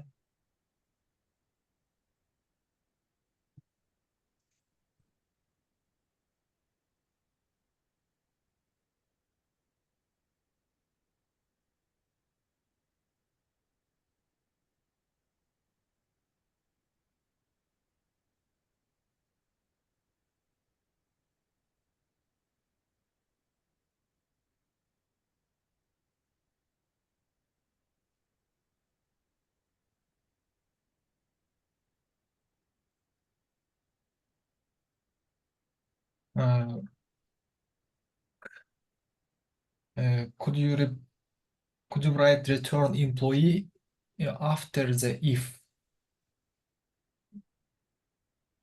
not after for loop in a if? After if, Yeah, you in mean right inside the. For, yeah, inside for. Okay, so I'm doing it. Yeah, here. Mhm. Yeah, employee, not employees. Yeah, and console This log one? employees. Yeah, this one. But this one is not working, this part. Can you run? Can you run Caner now? Yeah. So it didn't Lewis work. Williams. Alice.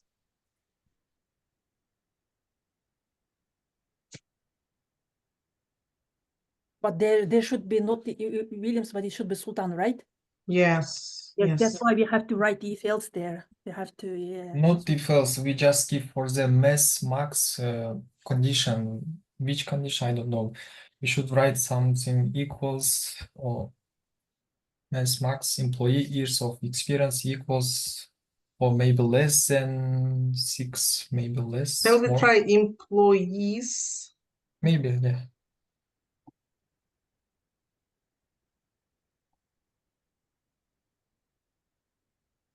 What? No.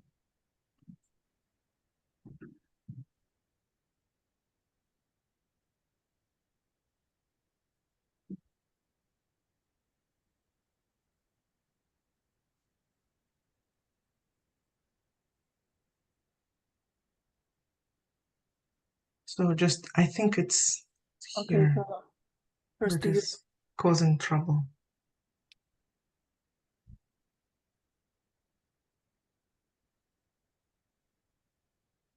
okay. So first you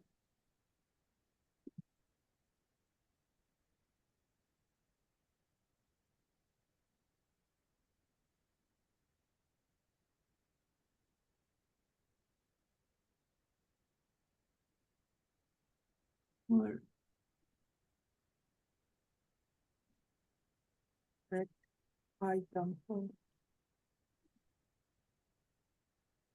Maybe we should make the array of experience, array of years of experience, and then, but it Here. should be working, right? Hmm.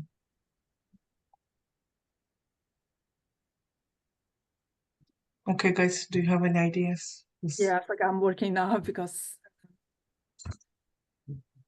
Okay, so first of all, math.max will only compare the, like, if you give it several values. Right now, Yeah. it's comparing nothing yes, because yes, I need the variable.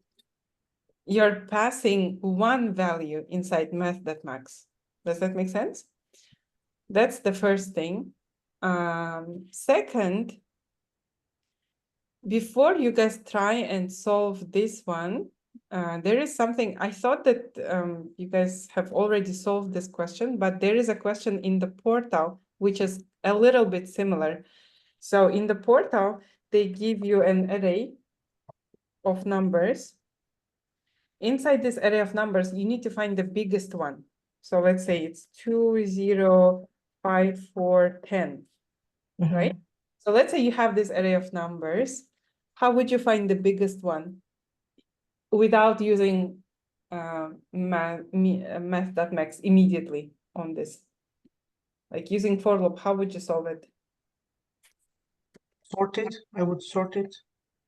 And then Item of array, and then you need a variable, and you will compare this variable to this, and then it will be not in the beginning 2, and then next will be smaller, then run skips to 5. 5 is bigger, then it will be 5. Then 5 will compare it to 4. No, it is smaller, and then skips to 10. Yeah, so if element is bigger than biggest, right? Then what happens? Biggest equals to element. Yeah. Right? So then if we console log biggest, it will give us the biggest number, right?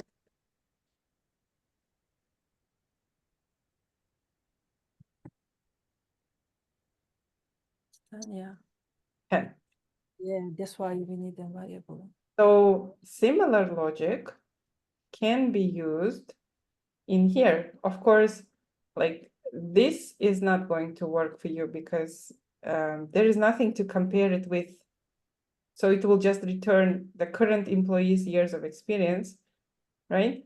And then it will probably give out bonus to everyone who is not in IT. Is that what it's doing? Mm-hmm. Yeah. Yeah. So let's get, do you guys want to keep this one for reference? Yeah. Yes, please. Okay. Do you want me to give you like 5 more minutes? Yeah. Okay. But then do we need to like create another array of experiences? You Years of don't, experience? I mean, if you want, you can do that if you want.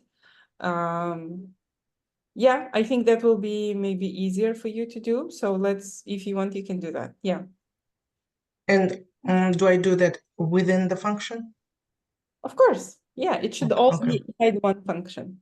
Okay, yeah.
Mm.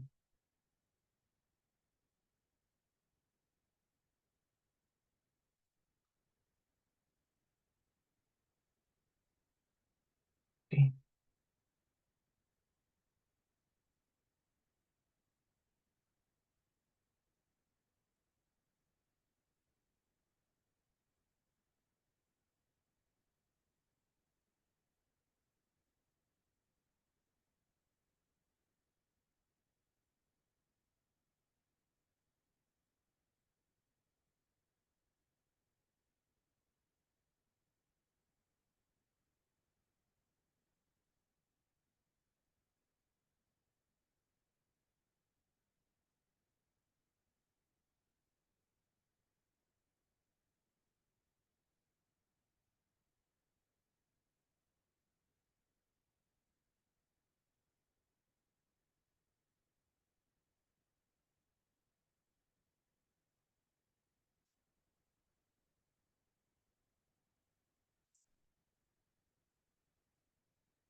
Can I quickly check this part if it's working?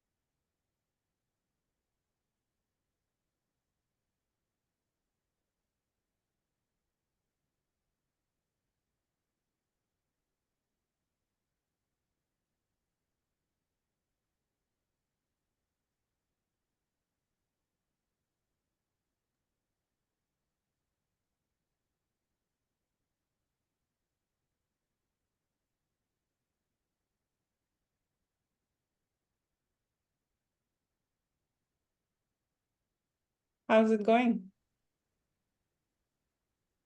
Not so well. Yeah, I don't know about others, but I was trying to kind of loop all the employees and get their years of experience, but this is what I came up with. Okay, but you don't want everyone years of experience, right? We are only comparing non-IT people. Yes, but I wanted to like make an array of all the experiences Mm-hmm. and compare their and then compare, yeah, and then include it into our if statement. Okay, so let's say Still, like the- Asel, I don't know if it's the right way to push all the years of experience one array, but if I were Janar, I would do like this. Just continue the number 34, and if employees is not equal to IT, yes, it's gonna keep, and then end, and just create the one variable and compare the variable with years of experience. So then we will get an answer. okay, let's take it like step by step. First, let's finish what Janar was trying to do here. So now if I console log years, let's clear the console and run it. So this is the, why are we getting it twice? What's happening? Are you calling it twice? Yeah. Yeah. Okay, so let's get rid of this one. So you're getting an array of employees, right?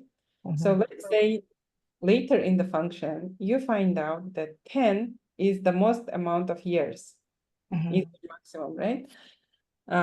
But 10 is the employee in IT department. Okay. So this number will be useless to you, right? So that's what I'm saying, like, so you don't just push. First, you want to find out Yeah.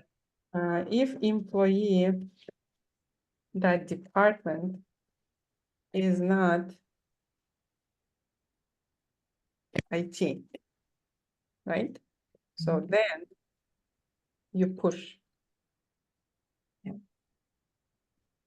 Okay, so can you move that to line 31?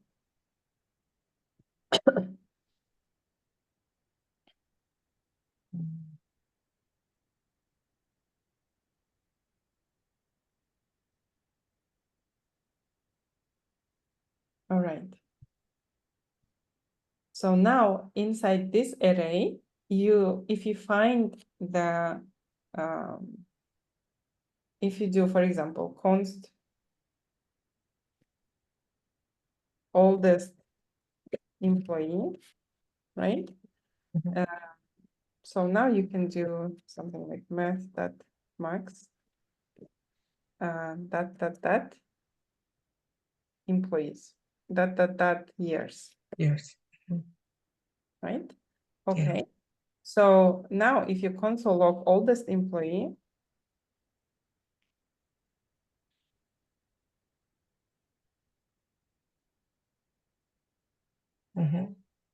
which is how many years Sultan has, right?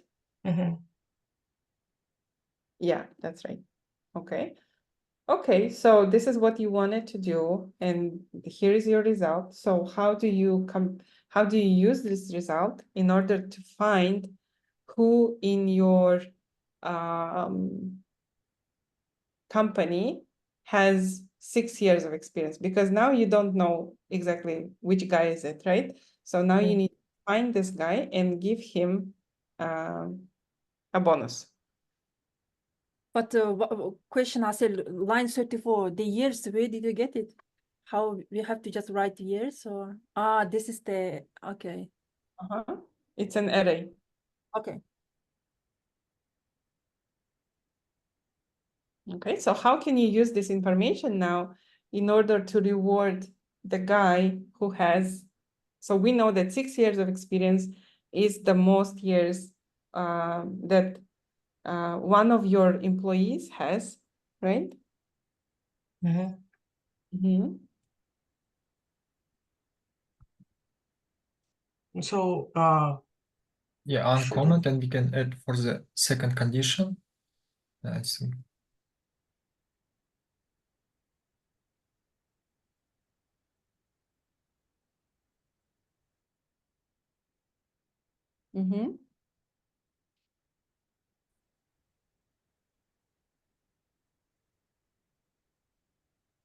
So what is oldest employee? What's the value of oldest employee? 6. the, 6. 6, yeah. Huh? Oh, okay, yeah. Employee.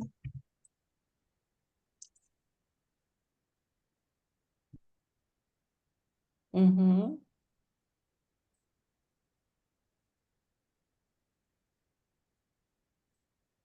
Mm-hmm. Correct.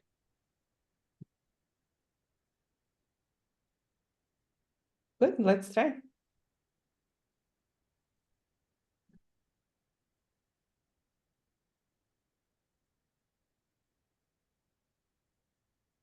Why? Okay. Are you returning in the correct place? I feel like it's not in the correct place. I feel like it's 5. in the for loop or 4. something. And you're not supposed to return employee, you're returning employees array, right? Mhm.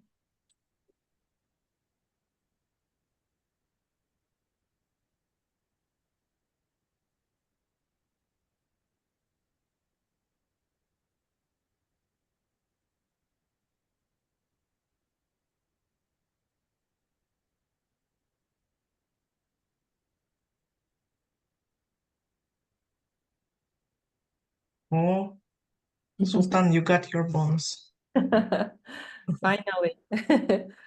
So what happened is the girls didn't want to give you bonus, Sultan, so they pretended like they were not able to solve it.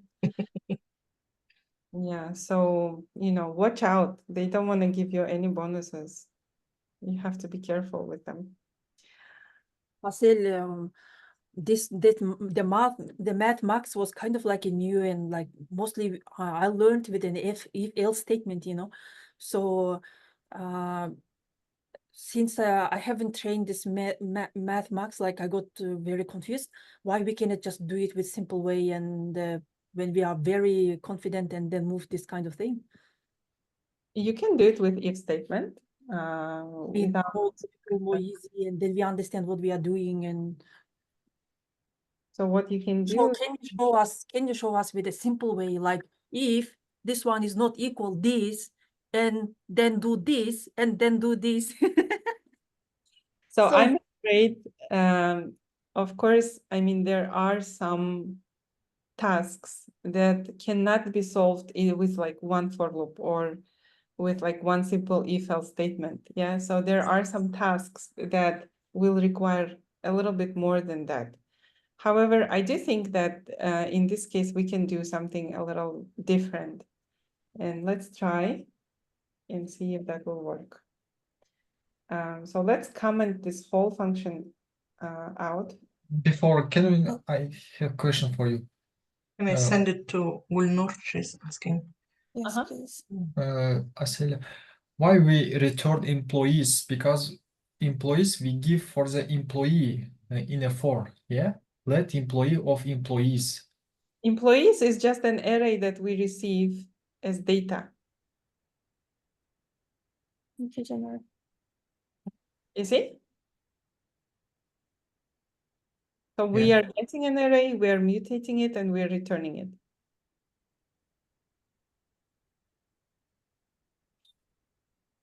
Employees is an array that we are receiving. Okay. Okay. Let's say we don't have function in this case, and we can just return employee, yeah, if we don't have function. just imagine we don't have function, and without function we just return employee in this case, yeah? Or no? How do we return something if we don't have a function? Because What- we What do you mean if we don't have a function?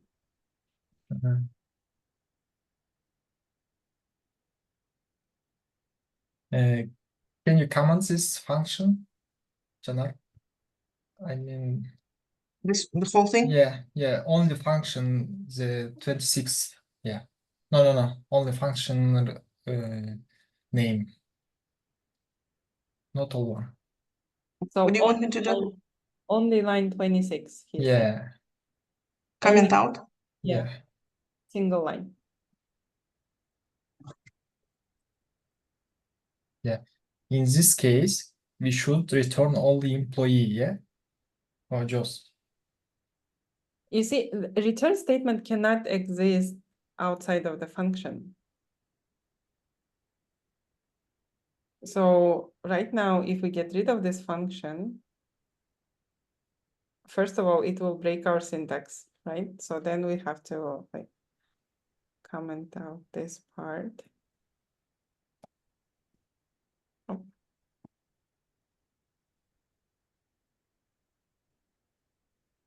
and So return employee. I think it will work the same. Or no? So why would we return employee though? Like, that's not the requirement. Requirement of this function is to return an array of all employees with an extra bonus assigned to one of them. If the requirement was to return an employee who has the most amount of experience, then of course we would return an employee. Do you know what I mean?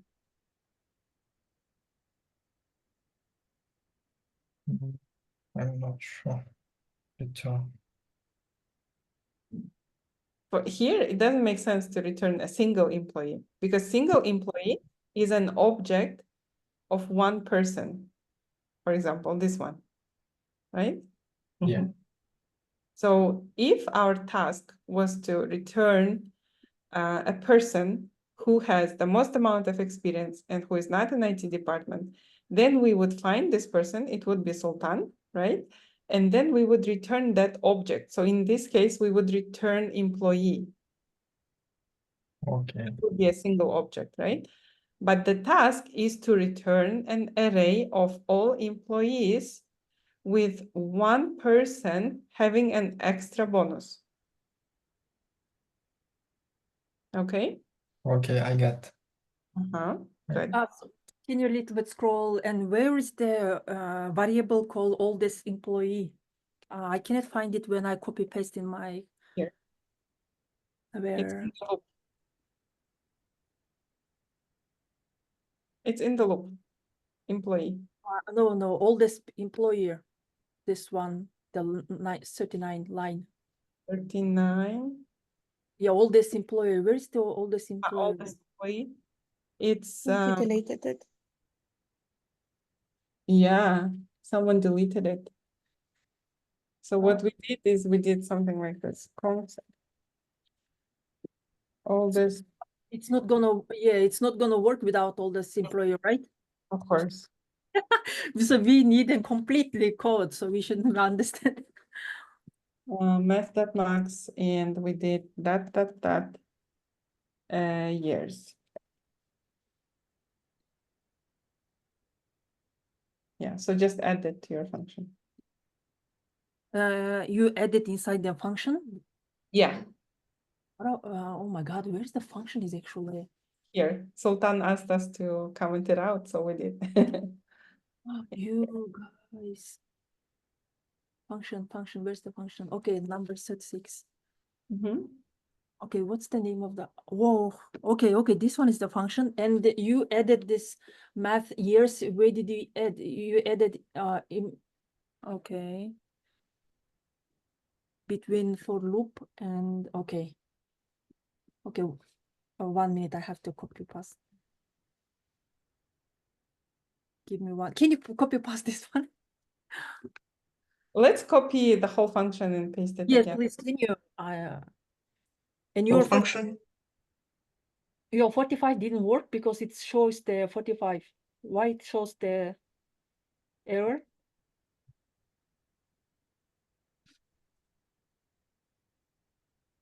The number 45, the line 45. Because we need to return employees. Yes. Okay.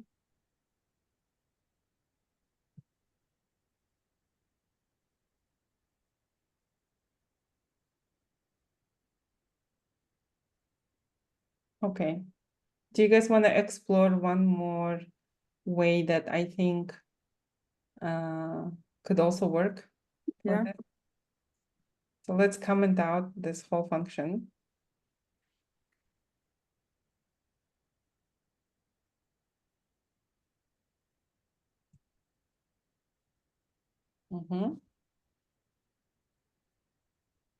So remember how I showed you sometime, like a few minutes ago, how you can get the most experience, the most amount of, yeah, this one, yeah? Mhm. So is the logic here clear for everyone? Yeah. Everyone, guys? Any Yeah, questions? yeah. No, Okay. no. So let's use exactly the same logic now to get the most experienced employee, okay? So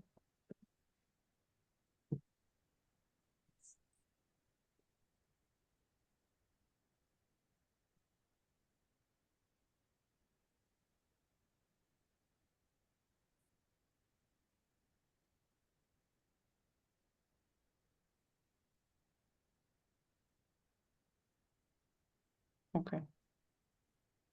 So following the same logic as we did there, I'm gonna create const most experienced.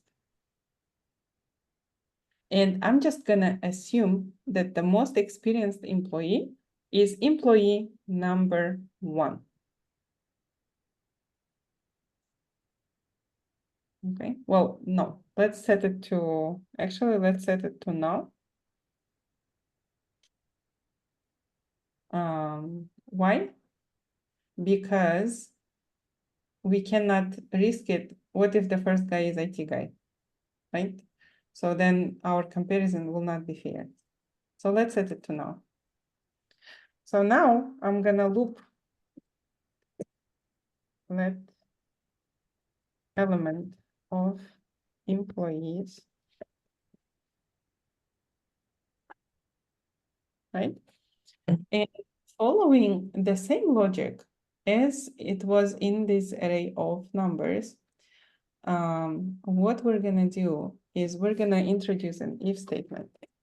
So first, Sorry, if Asel, what are you going to do now? we're just going to doing the same thing, but a bit Find different. who has most experience? The less experience, right?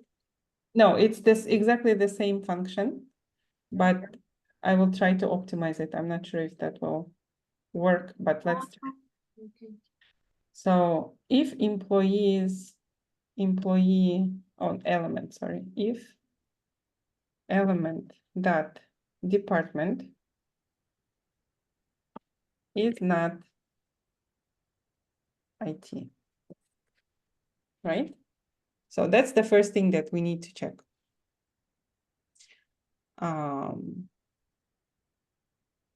Also, we need to check, let's do this, let's break it down further. So that's the first if statement that our element needs to pass, right? So then let's do one more. If element, so what we need to do now is we want to compare years of experience to the most experienced guy, right? But the most experienced currently is null. So we need to check if it's not null anymore. So if in most experienced is a real value, Is not equal. Is not. if most experienced is a real value. Because you are gonna now change the null to something, right? Because null is empty now. Right. Yeah, so you want to put something there, yeah. Yeah, so if we have it, Yeah, So- then you have to check if it's empty, right? yeah, so we are just checking if it's not now. So we don't need it to be now in order for us to check, to compare years of experience, right? If it exists.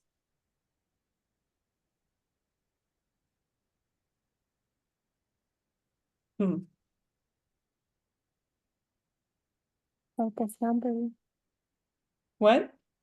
We can use it or not? Like type of number. We can just try and convert it to like a Boolean.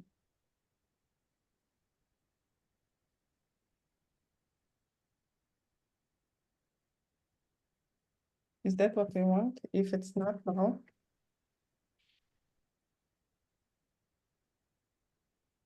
Right?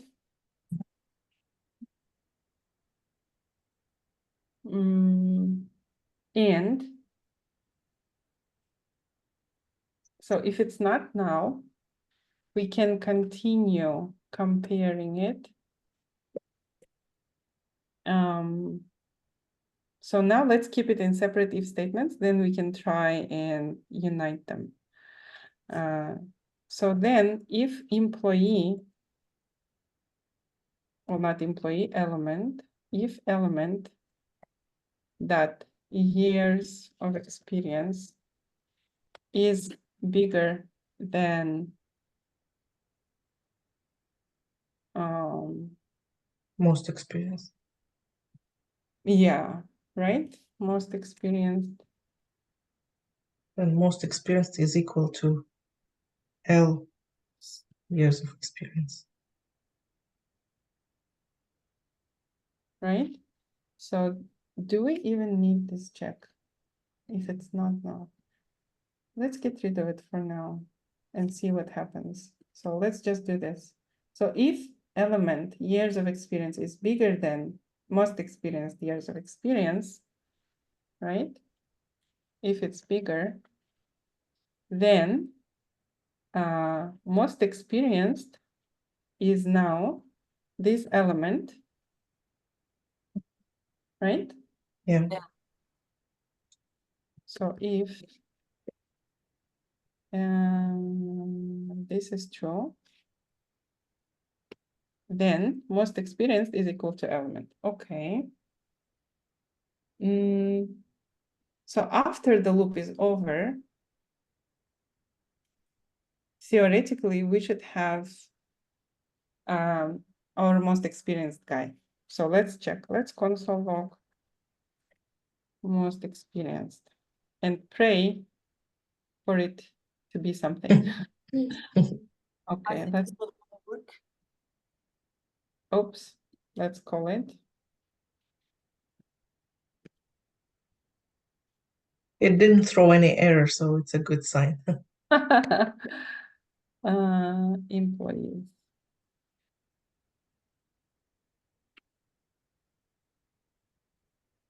Oh no. Now we're getting some. Cannot read properties of now. Right. So we did need that check. Because null is 0 actually. Yeah. I What hope if that we null just is do like empty object instead of now? Can we do that? yeah, Let's try. but it's not gonna work. Undefined empty object. So if Because as Asel, you have to if it's the empty object, so then you have to reassign the inside the object. You cannot do it with a push as an array. You should reassign the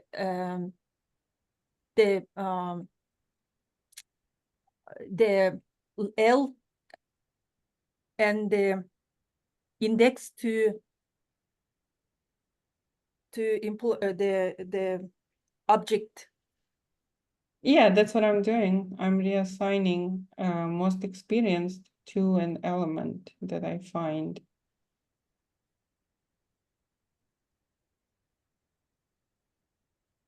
However, I think because it doesn't have years of experience property, maybe that's not, you know, it's not the,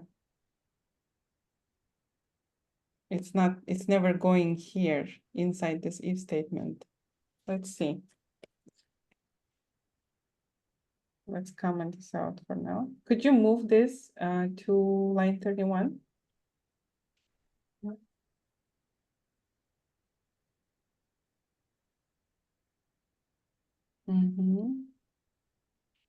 So let's console log inside if statement. Okay, let's clear it. It's not gonna. Yeah, it's Yeah, not going it inside. never goes inside because You it- have to reassign the entity inside the object. so we need to go back to null then. Null. So can we do like if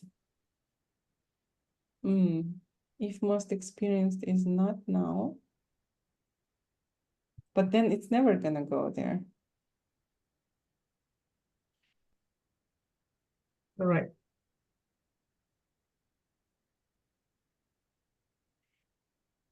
So what I wanted to do initially is I wanted to say most experienced is not null. Now, so then we want to go to there, but I don't think that's gonna cannot read properties of null. Yep. Okay, so what if we do imaginary object here with 0 years of experience? So let's say years of experience 0. It's not ideal. What if we do not assign any value to most experience?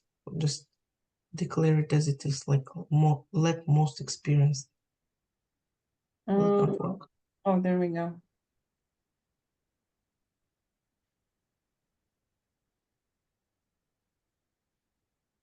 You mean like just 0? No, if we just on line 27, it will be just leave it as let experienced, and that's it. Semicolon. Yeah, that's not gonna work, potentially. But if we do this, yeah, and then compare, so now we're getting Sultan, you see? And what are we getting undefined for? Because it's not returning anything. So now what we can do, so most experienced that, what was the bonus, right? Bonus is equal to 2000. And just return employees. Okay, fingers crossed. Okay, Sultan has a bonus. Let's check if we didn't break anything.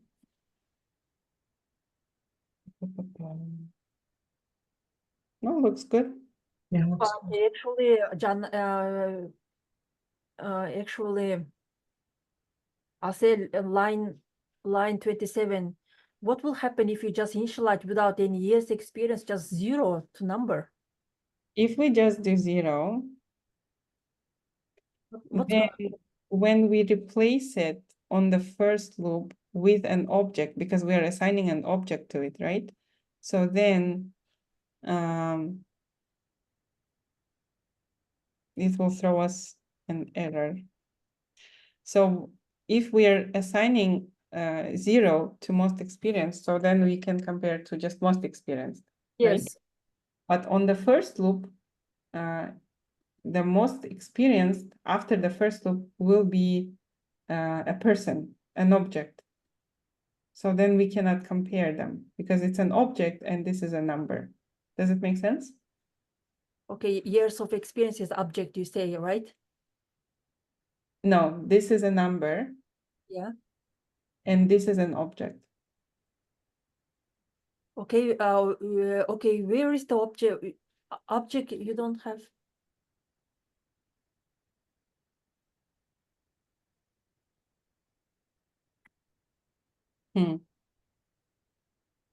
Yeah, it's not gonna work this way because the behavior is gonna be like really unexpected.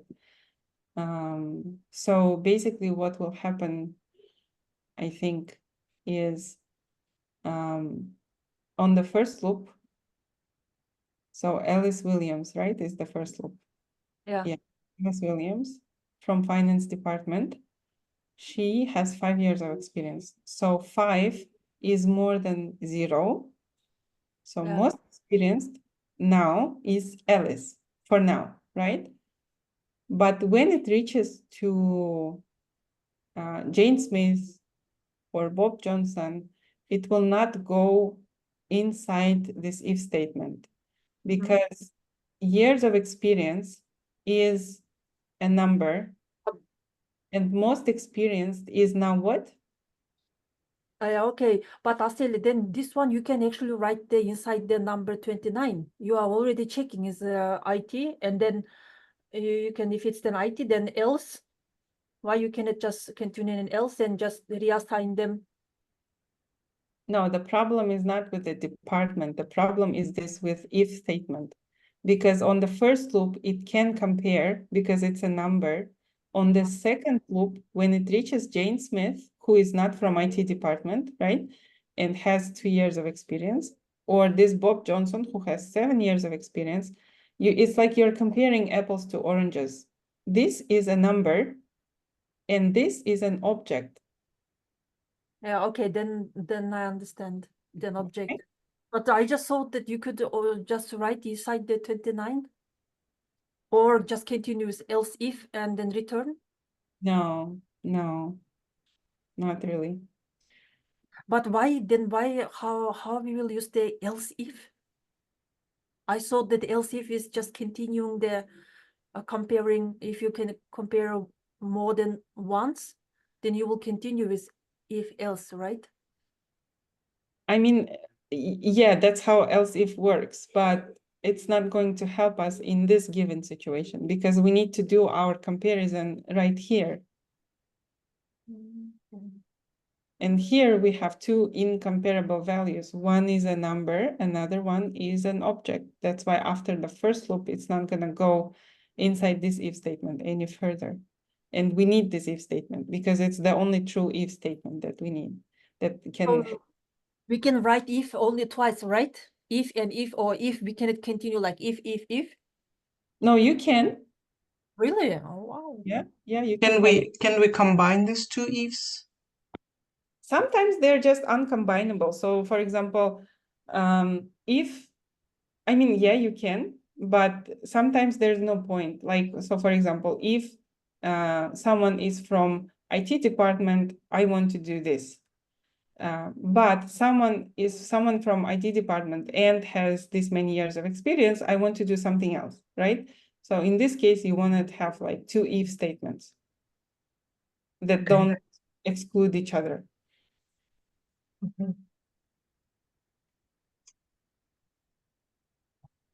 Sarah, Yes?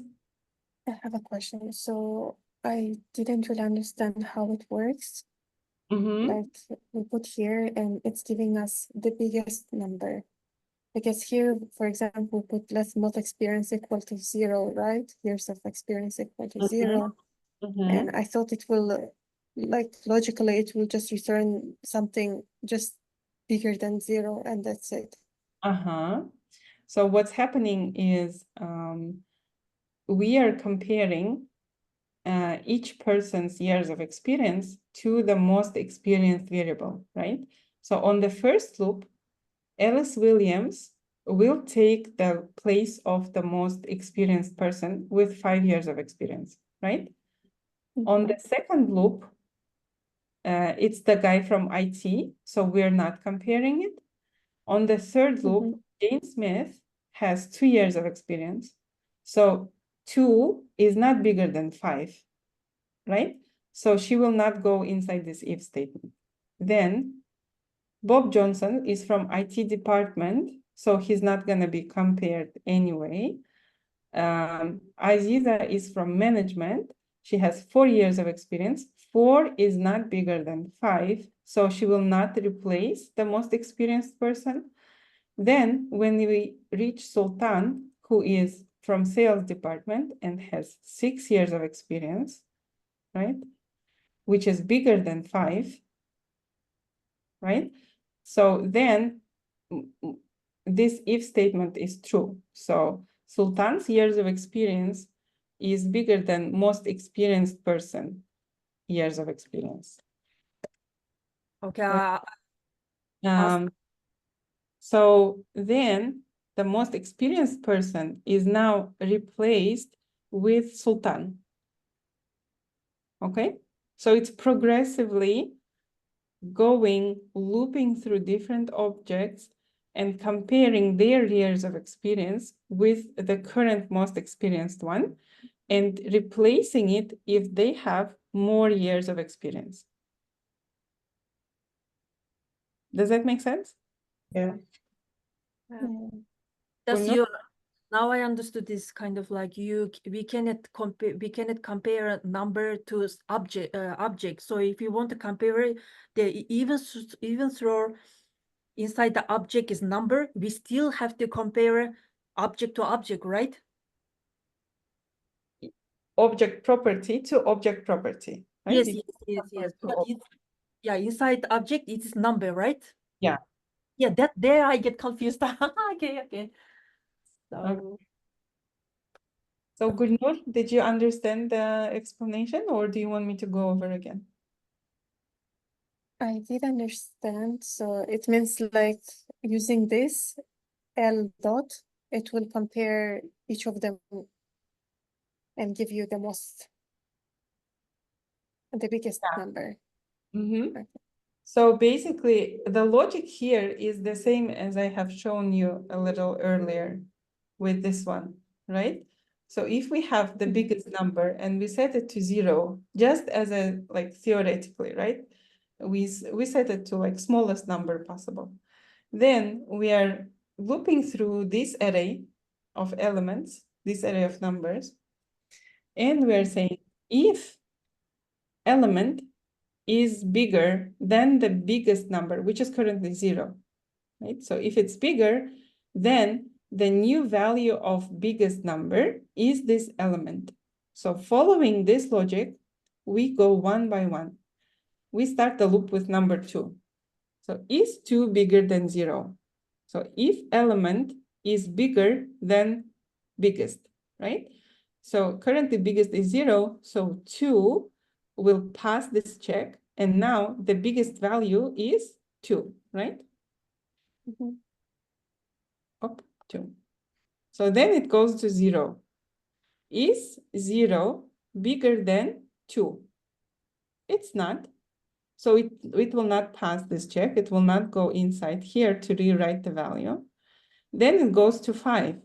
Is 5 bigger than 2? Yes. So the new value of this biggest element, biggest variable is 5, right?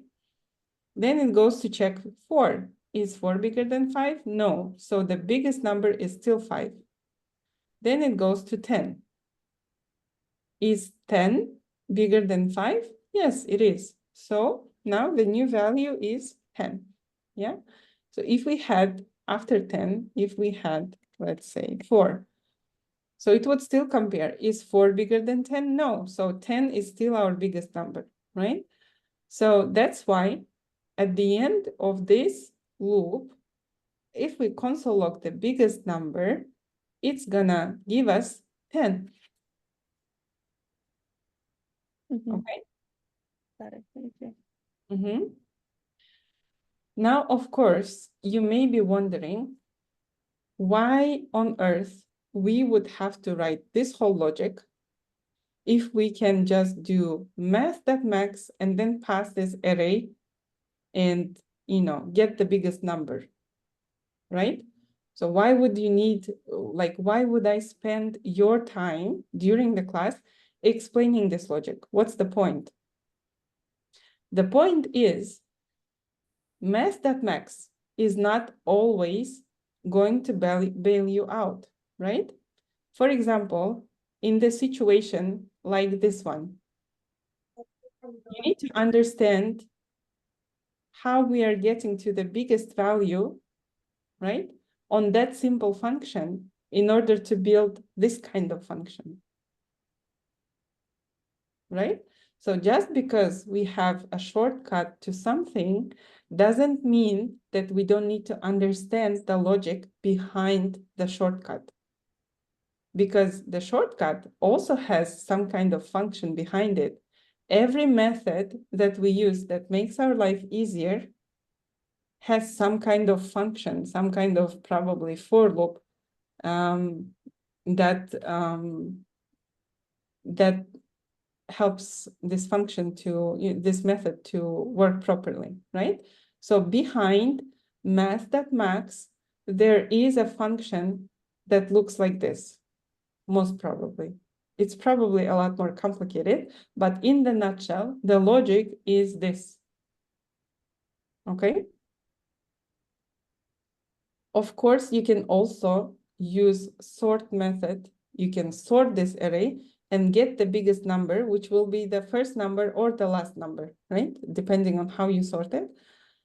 That also, of course, in some instances, that will help you solve the issue that you're facing, but it will not always be helpful. So it's important to understand and to be able to build, some kind of logic, right, on your own.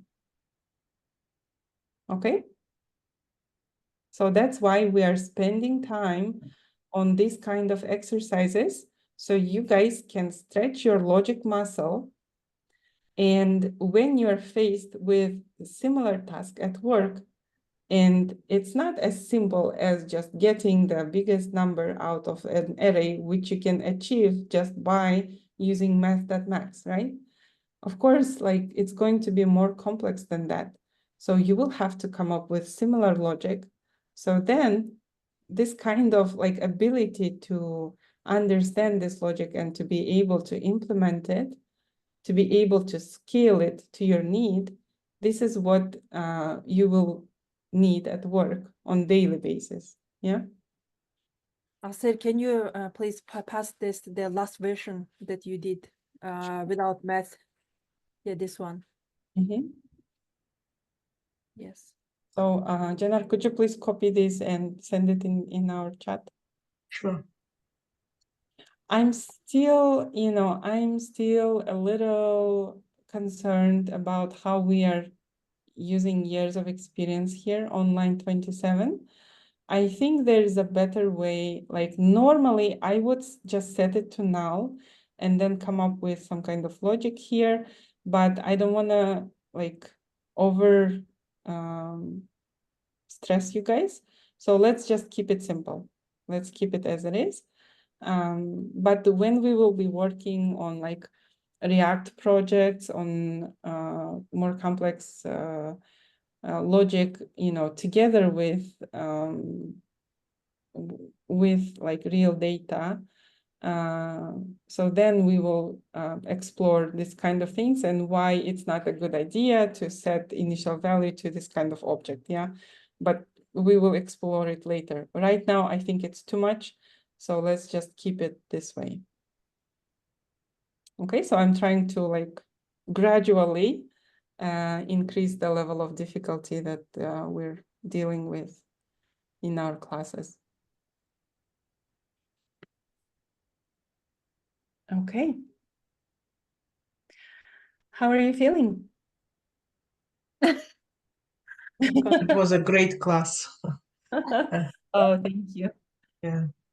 Thank you. Yeah, but you know, Janari, we need this kind of practice, right? Yeah. Yes, because we always have a new subject.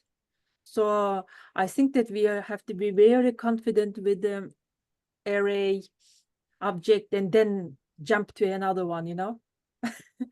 Yeah, it's true. That's why we have extra classes on Saturdays, so you guys can solidify this understanding.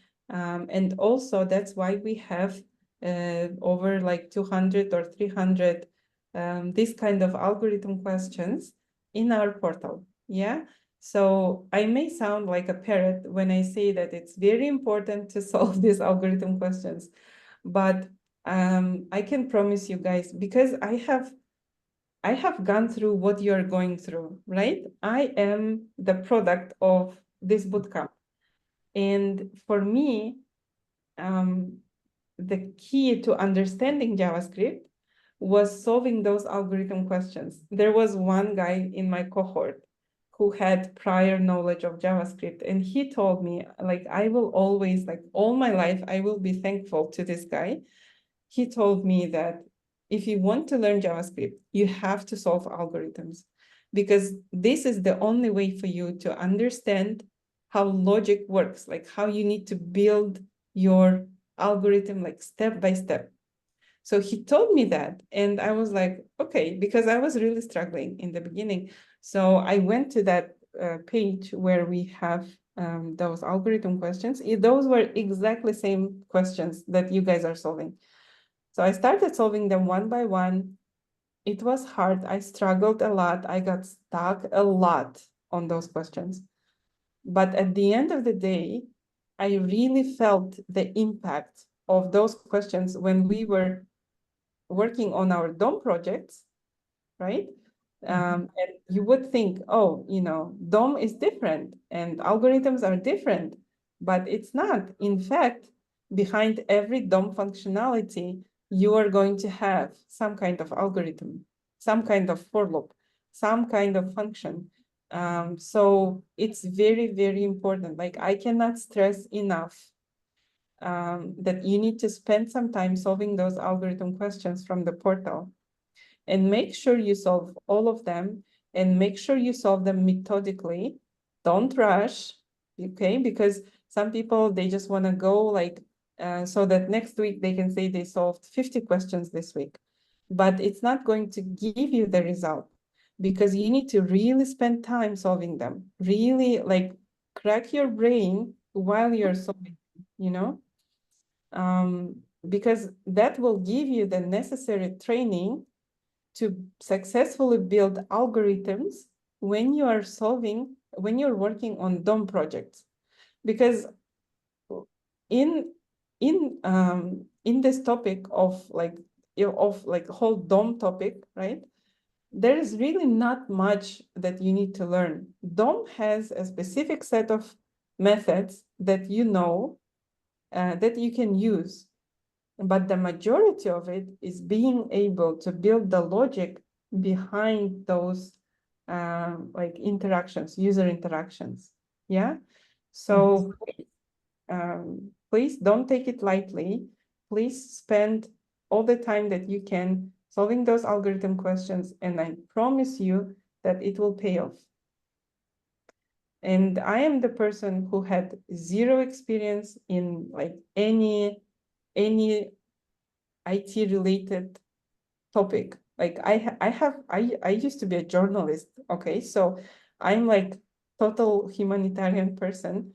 And when I joined SATEC, I joined 4 weeks late. So I joined when they had their first class on functions. I still remember that. And like the first time I saw terminal was in SATEC. The first time I saw VS Code, like any code editor, was in SATEC. And I struggled a lot. Like, I was the stupidest person in our cohort, and I'm saying it without any exaggeration. That's the fact. So this guy, he told me, like, I see that you're struggling. Please solve those algorithms. Like, I promise you it's going to help you. So I trusted him, and it paid off.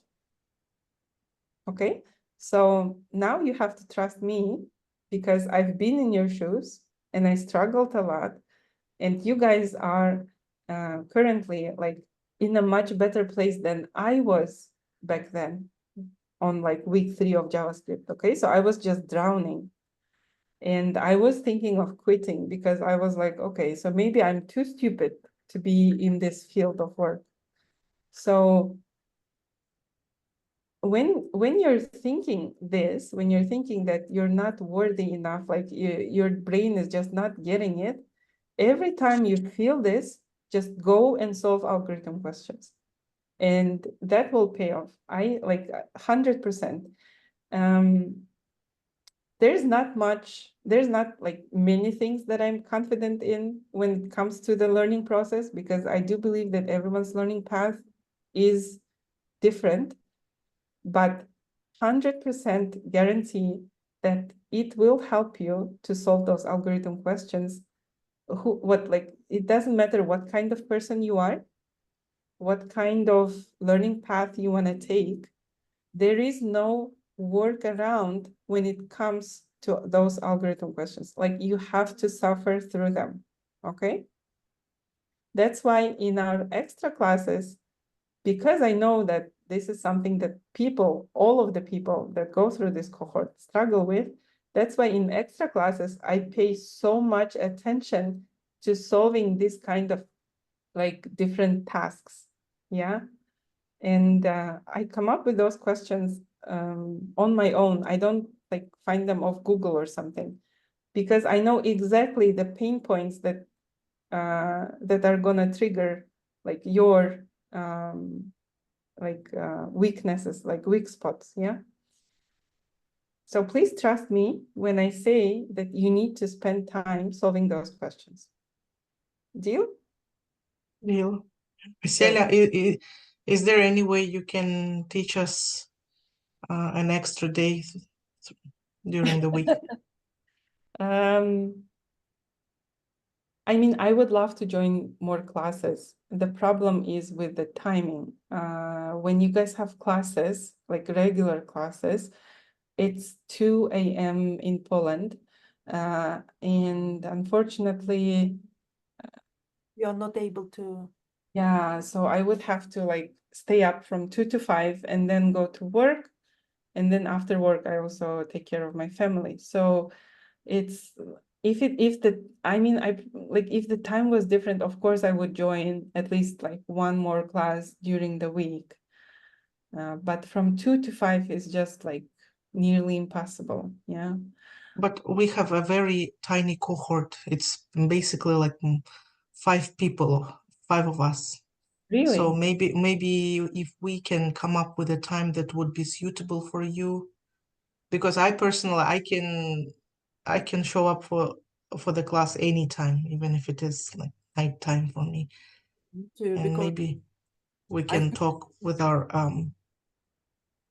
with our cohort members and come up with a time or what time is like good for you, because right now I don't know, it's the schedule is kind of messed up, and I think this kind of classes would be like super beneficial to all of us.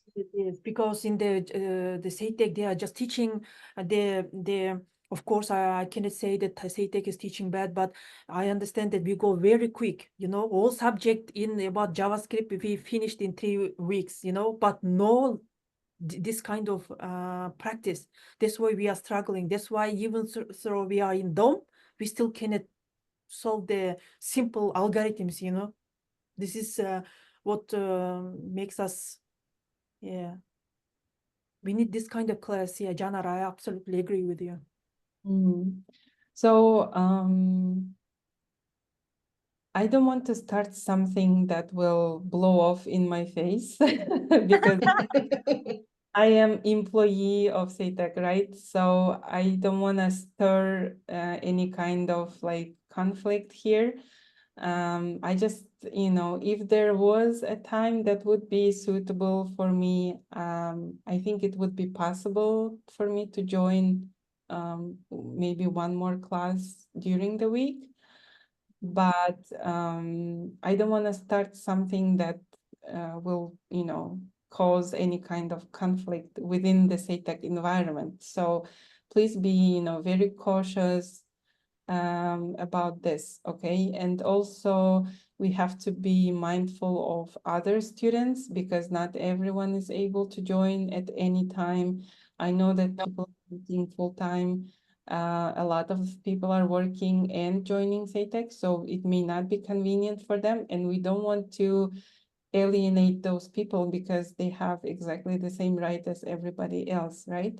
So yeah, just just be very cautious, very mindful of others, of like other people in your cohort, okay? And also I think there is a set of instructors that is currently working. So if I take somebody's day, it means that I'm taking their basically hours. So I don't want also to like I don't want my colleagues to think that I'm trying to interfere with their schedule. Yeah. So please be very careful about this. Yeah, if the classes were in a different time, that would be like easier for me to join, then of course I would join to like one more class, but we have to be very, very mindful about it. So I yeah. think, Jana, we also have to ask from Azamat, Hanwek, give the way as Hazel teaching, solving the problems, together. Like Azamat also can do, Hanwek also can do, By the way, Kanibek is a great instructor. Yeah, Hanwek, he is very professional. Yeah, he has huge experience. He also has education that is related to, I think he majored in computer science or something. Yeah, he said he's He, yeah, he's a great instructor. Like, if you put me and Kanibek in comparison, I am nowhere near his level. Yeah. So I would highly encourage you guys to really use the time. I'm really happy, like I was really happy to see that he joined JavaScript because he usually doesn't do that. He only joins when React classes starts. So it's really great that he has the time. So make sure that you really use it to 100% because he's a great instructor. And also when you're talking to other instructors, please don't mention me because that will hurt their feelings as well. So just maybe mention like what's working for you, like what you would prefer to see in classes or something like that, but don't compare instructors with other instructors, like, okay, so when Yeah, when you're of course, yeah. yeah, just But I think CTEC is having problem filling in for Tuesday because almost Thursday all is the same. Tuesdays, they have problem empty. finding an instructor for Tuesday classes and for Thursday. oh Because a few of our Tuesday and Thursday classes have been canceled. Yes, oh last time we didn't have on And Tuesday. we and, had a recap week, so-called the recap week, when we didn't have any classes. So and if then Tuesdays would work for you, Asela, maybe I can talk to Marat. And of course, I'm not gonna compare or anything. I'll just there's no comparison here, Aseli. You kindly request because it's working really well for all of us, I think. Yes. So because I'm sorry, but the Kushtar said, okay, nobody hearing us, right? So Kushtar said, hey, I haven't done the JavaScript for 4 years, but he's teaching us. well, but he does have more work experience, a lot more work experience than me. So he's just being humble, but he does have like a lot more real life experience than me. So he's just being humble. So it's not like he doesn't have like JavaScript knowledge. What he means is that he hasn't done any like DOM projects probably, which is true. Like I haven't done a DOM project since forever. And I only do DOM projects when it's when I'm teaching in SATEC, because at work we use React. And sometimes the knowledge of DOM helps. Sometimes when we need to find a workaround, when React is not really like fulfilling or like everything that we need it to fulfill. So that's when we use DOM. But most of the time, yeah, we also don't do DOM. But let me think about it, okay? Let me think. Let me speak to Aizada maybe. And also, how many more students do you have in like regular days? 5, Yes. Me. 5, 6, 6. Yeah. Six. So basically, we have these people that are present right now and Maksat. And the rest of the cohort, they're watching this recordings. Mm, Usually we don't see them in the classes. okay. So before you bring it up with Marat, because I don't want it to seem like I'm trying to, you know, stir anything here. First, let me speak to maybe to Aizada to even like inquire if that is even theoretically possible, because there is a chance that it's not theoretically even possible. So let me speak to her first, and then we'll see. Okay, so let's be very careful about it. Okay. Okay. Because You nothing personal. Those instructors are great instructors. Or I mean, like they probably are great specialists, but as a teacher, I would personally prefer you. I know it's like kind of like the teaching format is kind of like for example, Azamat, Kushtar, all of them are the Kanivek, they are very smart people, especially Azamat, Kanivek, I understand them, but if they also could they teach the same as you, like solving the algorithms, not just having the say every day is the like new subject, and so then we don't have enough solving like with you, like we do, right? So then we get lost. And when I was in Norway, Aselia, there was one Norwegian girl. She also wanted to take an boot camp, and it was a German boot camp. And can you believe the boot camp cost almost 15,000 euro? And she she told me that when she started the boot camp, they said, okay, if you cannot catch up even though you pay, they just throw you. So yeah. So she told me that she was so scared, and even though she's paying, and she struggled a lot. So they demanded a lot from her, So we want also little bit that kind of thing, like. Yeah. I don't know. They said the problem is not the money, the problem is the repetition. And yes, so even though you pay, if you cannot catch up, if you don't make enough progress, just get out of the bootcamp, So it was like, wow. And of course, it's not gonna be like this, but since we always have a new subject, not algorithm solving. Yeah, so that's our weak side.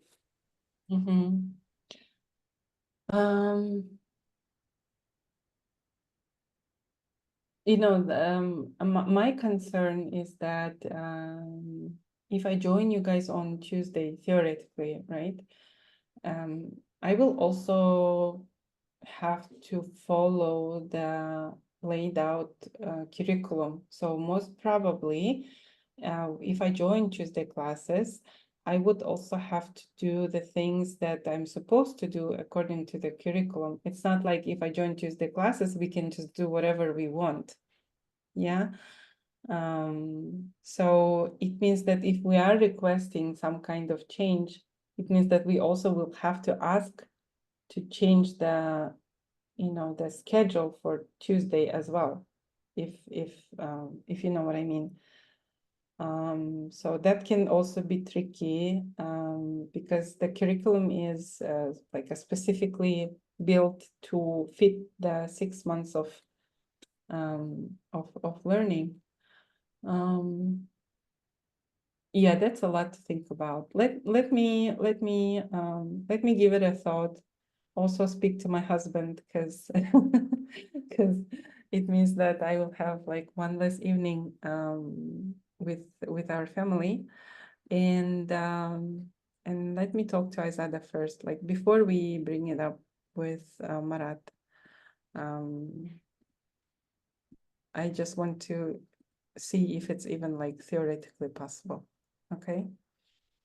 I mean, the Aselia is right. The guys is a lot of like if you go to the practice questions, it's like a plenty algorithms there. So the thing if we do the algorithm every class, we have to go the forward now. No, of course it's not gonna be every class, yeah. And Yeah. also something that you guys could do, you could get together before the main class, for example, like 2 hours before, and try to solve those algorithm questions together.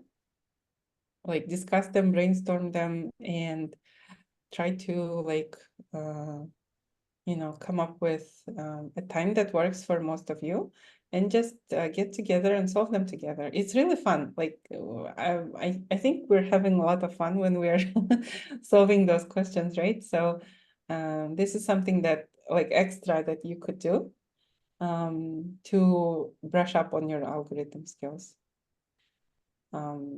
as an option, But yeah, let me talk to Izada, and please don't bring it up before that because that can get me in trouble as well. So we don't want to change anything unless it's possible and unless everyone is on the same page. Okay. And when can we hear from you?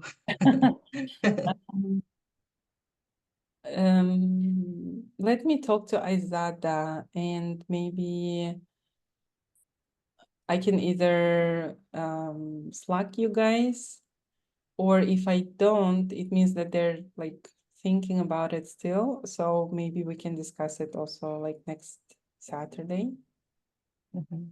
Okay. But please don't be like discouraged in any way. Every instructor has their own way of teaching. And every instructor is beneficial in their own way, right? So, for example, Azamat and Kushtar and Mario and Khanibek, like all of them have more experience, like more technical experience than I do, first of all. Second, Azamat has, I think, if I'm not mistaken, Azamat also has some kind of, he majored in like in a related field as well.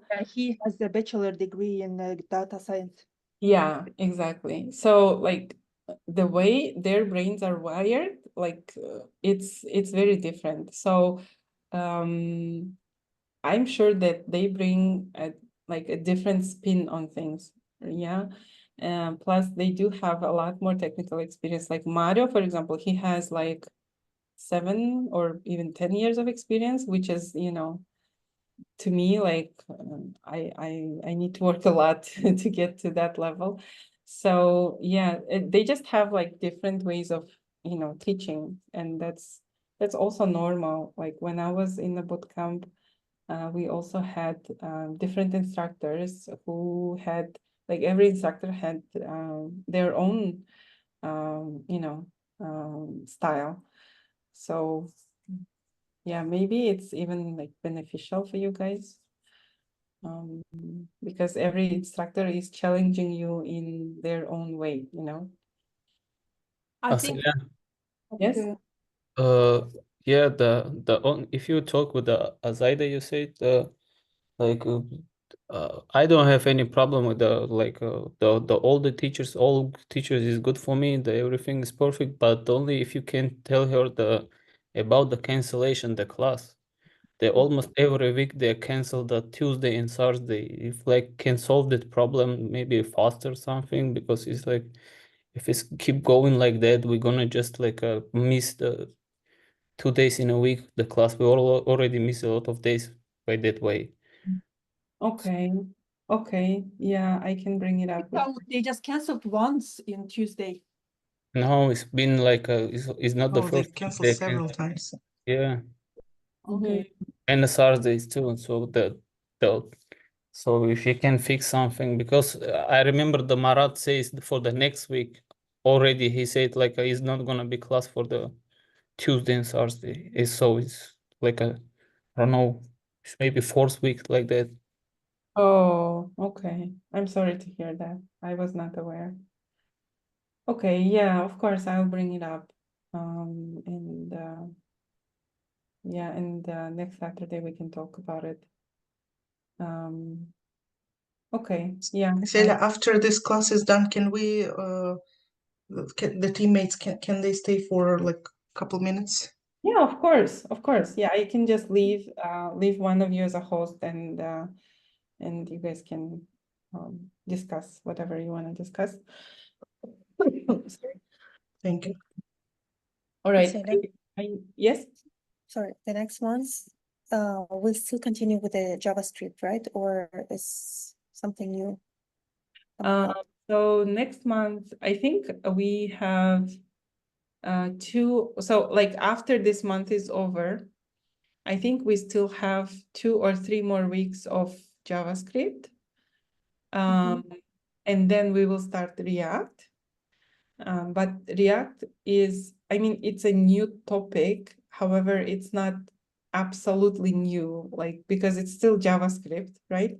But it's just a different kind of, how can I say this? It's a different kind of instrument that you're gonna use instead of like DOM manipulations.